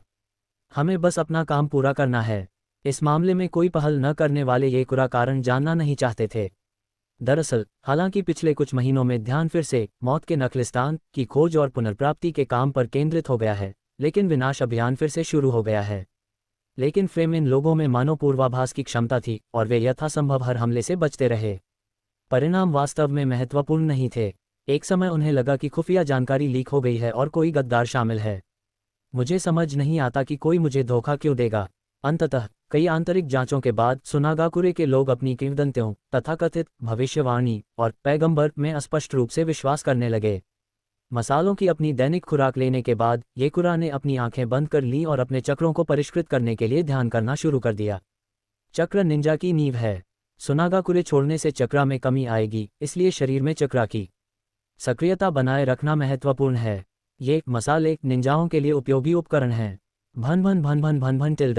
हरकुनिन तेजी से आगे बढ़ा। दूर से 20-30 उड़ने वाली मशीनों का एक झुंड, जो ड्रैगनफ्लाई के पंखों जैसा दिखता था, उड़ता हुआ आया। कम ऊंचाई पर उड़ते हुए इसने रास्ते भर धूल के बादल उड़ा दिए, मानो कोई कृत्रिम रेत का तूफान हो। प्रत्येक विमान में होलमैन्स शील्ड भी लगी होती है, जो हवाई श्रेष्ठता के अलावा शक्तिशाली सुरक्षा प्रदान करती है। ऐसा लगता है कि वे इस ऑपरेशन को बहुत महत्व देते हैं। ये खोज बड़े पैमाने पर चलाए जा रहे अभियान के बाद से मिले लोगों की सबसे बड़ी संख्या को दर्शाती है। इसके अलावा उनके हावभाव से ऐसा प्रतीत हो रहा था कि वे नखलिस्तान की ओर जा रहे थे। अगर वे उन अग्रदूतों से संपर्क कर लेते हैं तो मामला जटिल हो जाएगा। स्टॉप। अध्याय 499 सेना की शक्ति। फाइड बैरन हॉकेनन का भतीजा और लाबान का भाई है। वही दरिंदा जिसने उसके पिता की हत्या की थी। जब से लाबान ने मूर्खतापूर्ण ढंग से निंजाओं के एक समूह और हैकनान परिवार को मृत्यु नखलिस्तान में गहराई तक ले जाकर मार डाला था। हालांकि लाबान ने मसालों और ढालों से उस व्यक्ति को बचा लिया, लेकिन उत्तराधिकार की दौड़ में उसकी प्रतिस्पर्धात्मकता खत्म हो गई थी। अब फिद को हरकनाम परिवार का सबसे संभावित उत्तराधिकारी माना जा रहा है। हालांकि लाबान के पिछले साहसिक अभियान की तरह ही, जो मृत्यु वर्षावन की गहराई में हुआ था, पर्याप्त प्रतिष्ठा हासिल करने के लिए फीड को कुछ उपलब्धियां भी हासिल करनी होंगी। फ्रीमेन के साथ बातचीत करना निस्संदेह सबसे अच्छा अवसर था। शक्तिशाली निंजाओं की मदद से हकुनान परिवार की अतीत की कमियों को पूरी तरह से दूर कर दिया गया है। अगर उस फ्रीमेन नाम के व्यक्ति ने किसी ऐसे उद्धारकर्ता को जन्म न दिया होता जिसके पास कुछ भविष्यवाणियां करने की क्षमता प्रतीत होती थी और जो बार बार पीछा किए जाने से बच निकलता था, तो वह बहुत पहले ही सत्ता की बागडोर संभाल सकता था। इस बार अगर तुम रेत के कीड़ों को लुभाने की कोशिश भी करोगे तो तुम निश्चित रूप से यहीं मर जाओगे। फाइट की आंखों में उत्साह और क्रूरता का मिला जुला भाव था। काज़ेगे लॉर्ड ठीक होंगे, है ना? हेलीकॉप्टर में, जो एक ड्रैगनफ्लाई की तरह चल रहा था, फेडे ने अपने बगल में बैठी रोजा की ओर देखा और एक सौम्य मुस्कान प्रकट की। हालांकि उसकी मुस्कान सौम्य लग रही थी, लेकिन लुओशा को केवल इतना महसूस हुआ कि वह थोड़ा विकृत मानसिकता वाला व्यक्ति है। उनका हैकनान के भावी उत्तराधिकारी से पहले ही कुछ संपर्क हो चुका था। आखिरकार अतीत के निंजा गांवों और डैम्यों की तरह उत्पादन संसाधन हैकनान के लोगों के हाथों में थे और उन्हें भविष्य के बारे में भी सोचना था। हालांकि रोजा की फिडे के बारे में बहुत ही खराब राय थी। मुझे नहीं पता इस आदमी का पालन पोषण कैसे हुआ, उसका व्यक्तित्व काफी विकृत है। वास्तव में निंजाओं के बीच काफी संख्या में मनोवैज्ञानिक रूप से विकृत लोग मौजूद हैं और रासा ने उनमें से कई को देखा है। हालांकि ऐसा प्राणी मिलना दुर्लभ है जो मनुष्यों को खाता हो और साथ ही नौकरानी भी हो। इसी तरह के अपराध करने वाले अधिकांश निंजाओं को मृत्युदंड दिया गया था। हालांकि वह कुछ हद तक नाखुश था, लेकिन रासा की मानसिकता एक मानक निंजा जैसी थी और वह अपनी व्यक्तिगत पसंद को अपने नियोक्ता के लिए मिशन पूरा करने की अपनी क्षमता को प्रभावित नहीं करने देगा। फाइट की बातें सुनकर उन्होंने शांत स्वर में जवाब दिया, अगर वे इधर उधर नहीं भागे तो सैंडवर्म्स को बुलाना भी कोई बड़ी समस्या नहीं होगी। निंजा जगत में प्रत्येक कागे स्तर के निंजा की एक अलग परिभाषा और अपनी अपनी ताकत होती है। केवल आमने सामने की लड़ाई की क्षमता के मामले में रासा को नहीं लगता था कि वह योकुरा को हरा सकता है। हालांकि जब बड़े लक्ष्यों को दबाने की बात आती है तो उसके पास एक अनूठा फायदा होता है, क्योंकि उसने मैग्नेट रिलीज में महारत हासिल कर ली है और रेगिस्तान में उसे एक अतिरिक्त शक्ति मिल सकती है। दरअसल यही वह कारण है जिसकी वजह से वह चौथे काज़ेगे बन पाए। वह अकेले ही एक पूंछ वाले राक्षस को वश में कर सकता है। हे, रेगिस्तान में छिपे चूहों का झुंड, इन 3 पुराने हथकंडों के अलावा वे और क्या कर सकते हैं? मुझे आपका समूह दिख रहा है, यह मिस येकांग ही होंगी। ड्रैगनफ्लाई हेलीकॉप्टर की खिड़की से फिडे येकुरा के नेतृत्व वाली निंजा टोही टीम को देख सकती थी। 11 निंजा दस्ते इलाके में फैले हुए थे, जिनके केंद्र में येकुरा कमान संभाल रहा था। फ्रेमेन का पता चलने के बाद सबसे नज़दीकी 4 टुकड़ियों ने इलाके का निरीक्षण और निगरानी की, जबकि येकुरा अतिरिक्त सैनिकों के आने की प्रतीक्षा में वहीं रुका रहा। ठीक है, चलिए खाली जगह का इस्तेमाल करके उन्हें सामने लाते हैं। जो 20 या 30 विमान आए थे वे पूरी तरह से भरे हुए नहीं थे, वे रास्ते में निंजाओं को लेने के लिए वहां मौजूद थे। हालांकि निंजा यात्रा करने में बहुत माहिर होते हैं, लेकिन वे ऐसे सुविधाजनक उड़ने वाले वाहन को व्यर्थ नहीं जाने देंगे। अपने निंजा युद्ध कौशल के बल पर एक बार जब वे इन विमानों के अभ्यस्त हो गए तो उन्हें उतरने की भी आवश्यकता नहीं पड़ी। जैसे ही वे जमीन पर तेजी से आगे बढ़े, उन्होंने अवसर का लाभ उठाया और एक एक करके खुले दरवाजों से अंदर कूद गए। येकुरा अंततः फिडे और रोजा के कमांड विमान में सवार हो गए। लॉर्ड फेगियंग, महामहिम बैरन, येकुरा ने बहुत ही गंभीर भाव से उनका अभिवादन किया। इससे लुओशा के मन में मिली जुली भावनाएं उत्पन्न हुईं। दूसरे पक्ष की प्रतिष्ठा उससे कम नहीं थी। दरअसल निंजा विश्व युद्ध के दौरान उसने येकुरा को जल देश में भेजकर उसे खत्म करने और शांति संधि पर हस्ताक्षर करवाने की योजना बनाई थी। लेकिन समय बदल गया है और अब वह समय है जब दृढ़ता की आवश्यकता है, इसलिए उन्होंने पहले ही इस तरह के विचार को संयमित कर लिया है। असल में रासा कुछ अवसरों का लाभ उठाकर इस बात पर जोर देना चाहता था कि मैं काज़ेगे हूँ, लेकिन पाकुरा एक विशिष्ट निंजा है जो बिना किसी शिकायत के उसे सौंपे गए कार्यों को करने के लिए हमेशा तत्पर रहती है। इतनी कठिन परिस्थितियों में टोही और खोज अभियान आयोजित करना और भूसे के ढेर में सुई ढूंढने जैसे शारीरिक रूप से कठिन कार्यों को बिना किसी शिकायत के अंजाम दिया गया। इससे लुओशा ने मन ही मनाह भरी। शायद उस समय मैं सचमुच बहुत तुच्छ था, लेकिन अपने पछतावे के बावजूद उन्हें उस समय लिए गए फैसले पर कोई पछतावा नहीं है। अपने मन को तुरंत समायोजित करते हुए रासा ने येकुरा को सिर हिलाकर सहमति दी और फिर शांत भाव से बोला, क्या उन्होंने सचमुच इतने सारे लोगों को इकट्ठा किया और एक साथ खड़े हुए? हाँ, निंजा ईगल के अवलोकन के अनुसार ऐसा लगता है कि वे किसी का भाषण सुन रहे हैं। दृश्य काफी भव्य है और व्यवस्था बहुत ही सुव्यवस्थित है, जो थोड़ी अजीब है। भाषण, इस पर फीड ने बड़ी उत्सुकता से पूछा। फिर वह मुस्कुराया। शायद वही उनका हास्यास्पद उद्धार करता है। मुझे आश्चर्य है कि क्या वह, जो भविष्य देखने का दावा करता है, जानता है कि हम आ रहे हैं। नखलिस्तान बस आगे ही है और वे निश्चित रूप से वहां सफल नहीं हो सकते। हालांकि उसी क्षण येकुरा के कम्युनिकेटर पर एक भिनभिनाहट की आवाज सुनाई दी। प्रभु येकुरा, उन्होंने चलना शुरू कर दिया है। वे मृत्यु वर्षावन की ओर नहीं जा रहे हैं, बल्कि हकनान परिवार के क्षेत्र की ओर बढ़ रहे हैं। उन्होंने रेत के कीड़ों को बुलाने वाली मशीन को पहले ही नष्ट कर दिया है। ये जानकारी सुनकर ड्रैगनफ्लाई हेलीकॉप्टर के अंदर मौजूद सभी लोग अचंभित रह गए। क्या हो रहा है? क्या वे विपरीत दिशा में हरकनान परिवार की ओर बढ़ रहे हैं? इससे वे सभी कुछ हद तक अविश्वास से भर गए। क्या ऐसा हो सकता है कि वे हताश हों और हमले की योजना बना रहे हों? फिएट भी अपने भावों को नियंत्रित करने में कुछ हद तक असमर्थ था। इतनी मेहनत के बाद नतीजा तो दोनों तरफ से जबरदस्त टक्कर ही निकला। तो आप प्रभाव को पूरा करने के लिए केवल सैंडवर्म का उपयोग करना चाहते हैं। इस दौरान लुओशा खुफिया आकलन भी कर रहा था। वे लंबे समय तक हकनान के साथ लुका छिपी का खेल खेलते रहे, लेकिन अपनी तरफ से समर्थन मिलने के बावजूद भी उन्हें कोई खास सफलता नहीं मिली है। इसके अलावा जल संसाधनों के लिए प्रारंभिक संघर्ष के दौरान भी संपर्क बना रहा। हालांकि रासा जानता था कि उसके विरोधी भी आम लोग ही थे, लेकिन उनकी लड़ने की भावना निंजाओं से कम नहीं थी। क्या कोई इतना अतार्किक काम करेगा? हाँ, वे अपने तथाकथित उद्धारकर्ता में विश्वास करते हैं। वे हमेशा से ही अपने धर्म के प्रति बेहद कट्टर रहे हैं, इसीलिए वे मृत्यु से नहीं डरते और इसीलिए उनसे निपटना इतना मुश्किल है। इस समय फेडे भी हर समय अपने इशारों पर नचाए जाने से होने वाली अपनी निराशा को व्यक्त करते हुए प्रतीत हो रहे थे। ये चूहे इतने उपद्रवी थे कि उन्होंने हरकनाम परिवार को बहुत परेशानी में डाल दिया। अब हम उन्हें दिखाएंगे कि उनका उद्धारकर्ता खुद को भी नहीं बचा सकता, दूसरों को बचाना तो दूर की बात है। ड्रैगनफ्लाई के आकार की उड़ने वाली मशीन काफी तेज गति से उड़ रही थी और एक के बाद एक रेत के टीलों पर छलांग लगाते हुए घरघराहट की आवाज कर रही थी। दूर से देखने पर हमें लोगों का एक समूह वर्गाकार आकृति में पंक्तिबद्ध दिखाई दिया। लोगों के इस समूह के पीछे रेत ऊपर उठती हुई प्रतीत हो रही थी, जो रेत के कीड़ों की गतिविधि के संकेत दे रही थी। गोली चलाओ और उन्हें टुकड़े टुकड़े कर दो। फ्रेमेन सैनिकों की एकदम सटीक पंक्तिबद्ध संरचना और उनके सटीक फायरिंग कोनों को देखकर फेडे अपने चेहरे पर एक क्रूर मुस्कान लाने से खुद को रोक नहीं पाया। हालांकि लगभग उसी समय येकुरा और रासा दोनों के चेहरे के भाव बदल गए। सावधान! लुओशा ने सीधे फिडे को पकड़ लिया, जबकि एकांग ने ड्रैगनफ्लाई हेलीकॉप्टर का दरवाजा लात मारकर खोल दिया। नीचे की रेत पहले से ही ऊपर उठ रही थी और वे दोनों, फिडे और उनके बगल में मौजूद शैडो गार्ड्स के साथ, एक ही समय में नीचे कूद गए। अन्य विमानों पर सवार अन्य उच्च पदस्थ निंजाओं ने भी इसी तरह के करतब दिखाए। अगले ही पल छायादार भालों की एक श्रृंखला तेजी से बाहर निकली। Boom tilde boom tilde boom tilde. एक के बाद एक होलमेनस शील्ड तैनात करने वाले सभी ड्रैगनफ्लाई हेलीकॉप्टर उनकी सतहों पर मौजूद शील्ड फोर्स फील्ड के साथ भेज दिए गए। उन लंबी काली तोपों द्वारा एक एक करके 20 से अधिक हेलीकॉप्टरों को निशाना बनाया गया और हवा में आग के गोले फूट पड़े। इसी बीच फ्रीमैन परिवार के ठीक सामने खड़े ताओ यू ने अपने पीछे अपनी टीम का समर्थन महसूस किया, मानो उनकी शक्ति उन पर केंद्रित हो रही हो। उन्होंने मंत्रों का उपयोग करके अंतर्निहित अवरोध के बाहर पहली बार देवताओं के योग के जादू को सफलतापूर्वक उजागर किया।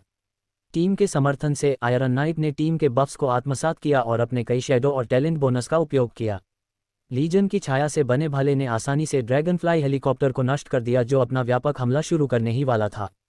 अपने सामने आग के धमाकों को देखते हुए और फिर ऊर्जा व्यय का संक्षिप्त आकलन करने के लिए अपनी आंखें बंद करते हुए ताओ यू इस हमले से काफी संतुष्ट था। उसने धीरे धीरे अपने हाथ नीचे कर लिए, जिन्हें उसने पहले ऊपर उठाया था। सुरक्षा कवच को भेदने के लिए हमने कुछ और बल जोड़ा। कई क्षमताओं के संयोजन से वास्तव में उत्कृष्ट परिणाम प्राप्त हुए। इसी बीच उनके पीछे खड़े फ्रीमैन लोग आगे आकाश में भड़कती हुई लपटों और अपने सामने खड़ी विशालकाय आकृति की पीठ को देख रहे थे। मेरे भीतर भावनाओं और सदमे का सैलाब उमड़ आया। शुरू में उनकी वफादारी केवल उद्धारकर्ता की भविष्यवाणी की प्रतिक्रिया मात्र थी। अब हरकनान परिवार के हेलीकॉप्टरों को एक के बाद एक निशाना बनाकर नष्ट होते देख ये बात आखिरकार स्पष्ट हो गई है कि उद्धारकर्ता ने अपने लोगों से वफादारी की मांग क्यों की थी। यदि उद्धारकर्ता ईश्वर का प्रवक्ता है, तो हमारे सामने खड़ा व्यक्ति स्वयं ईश्वर है। स्टॉप्ड।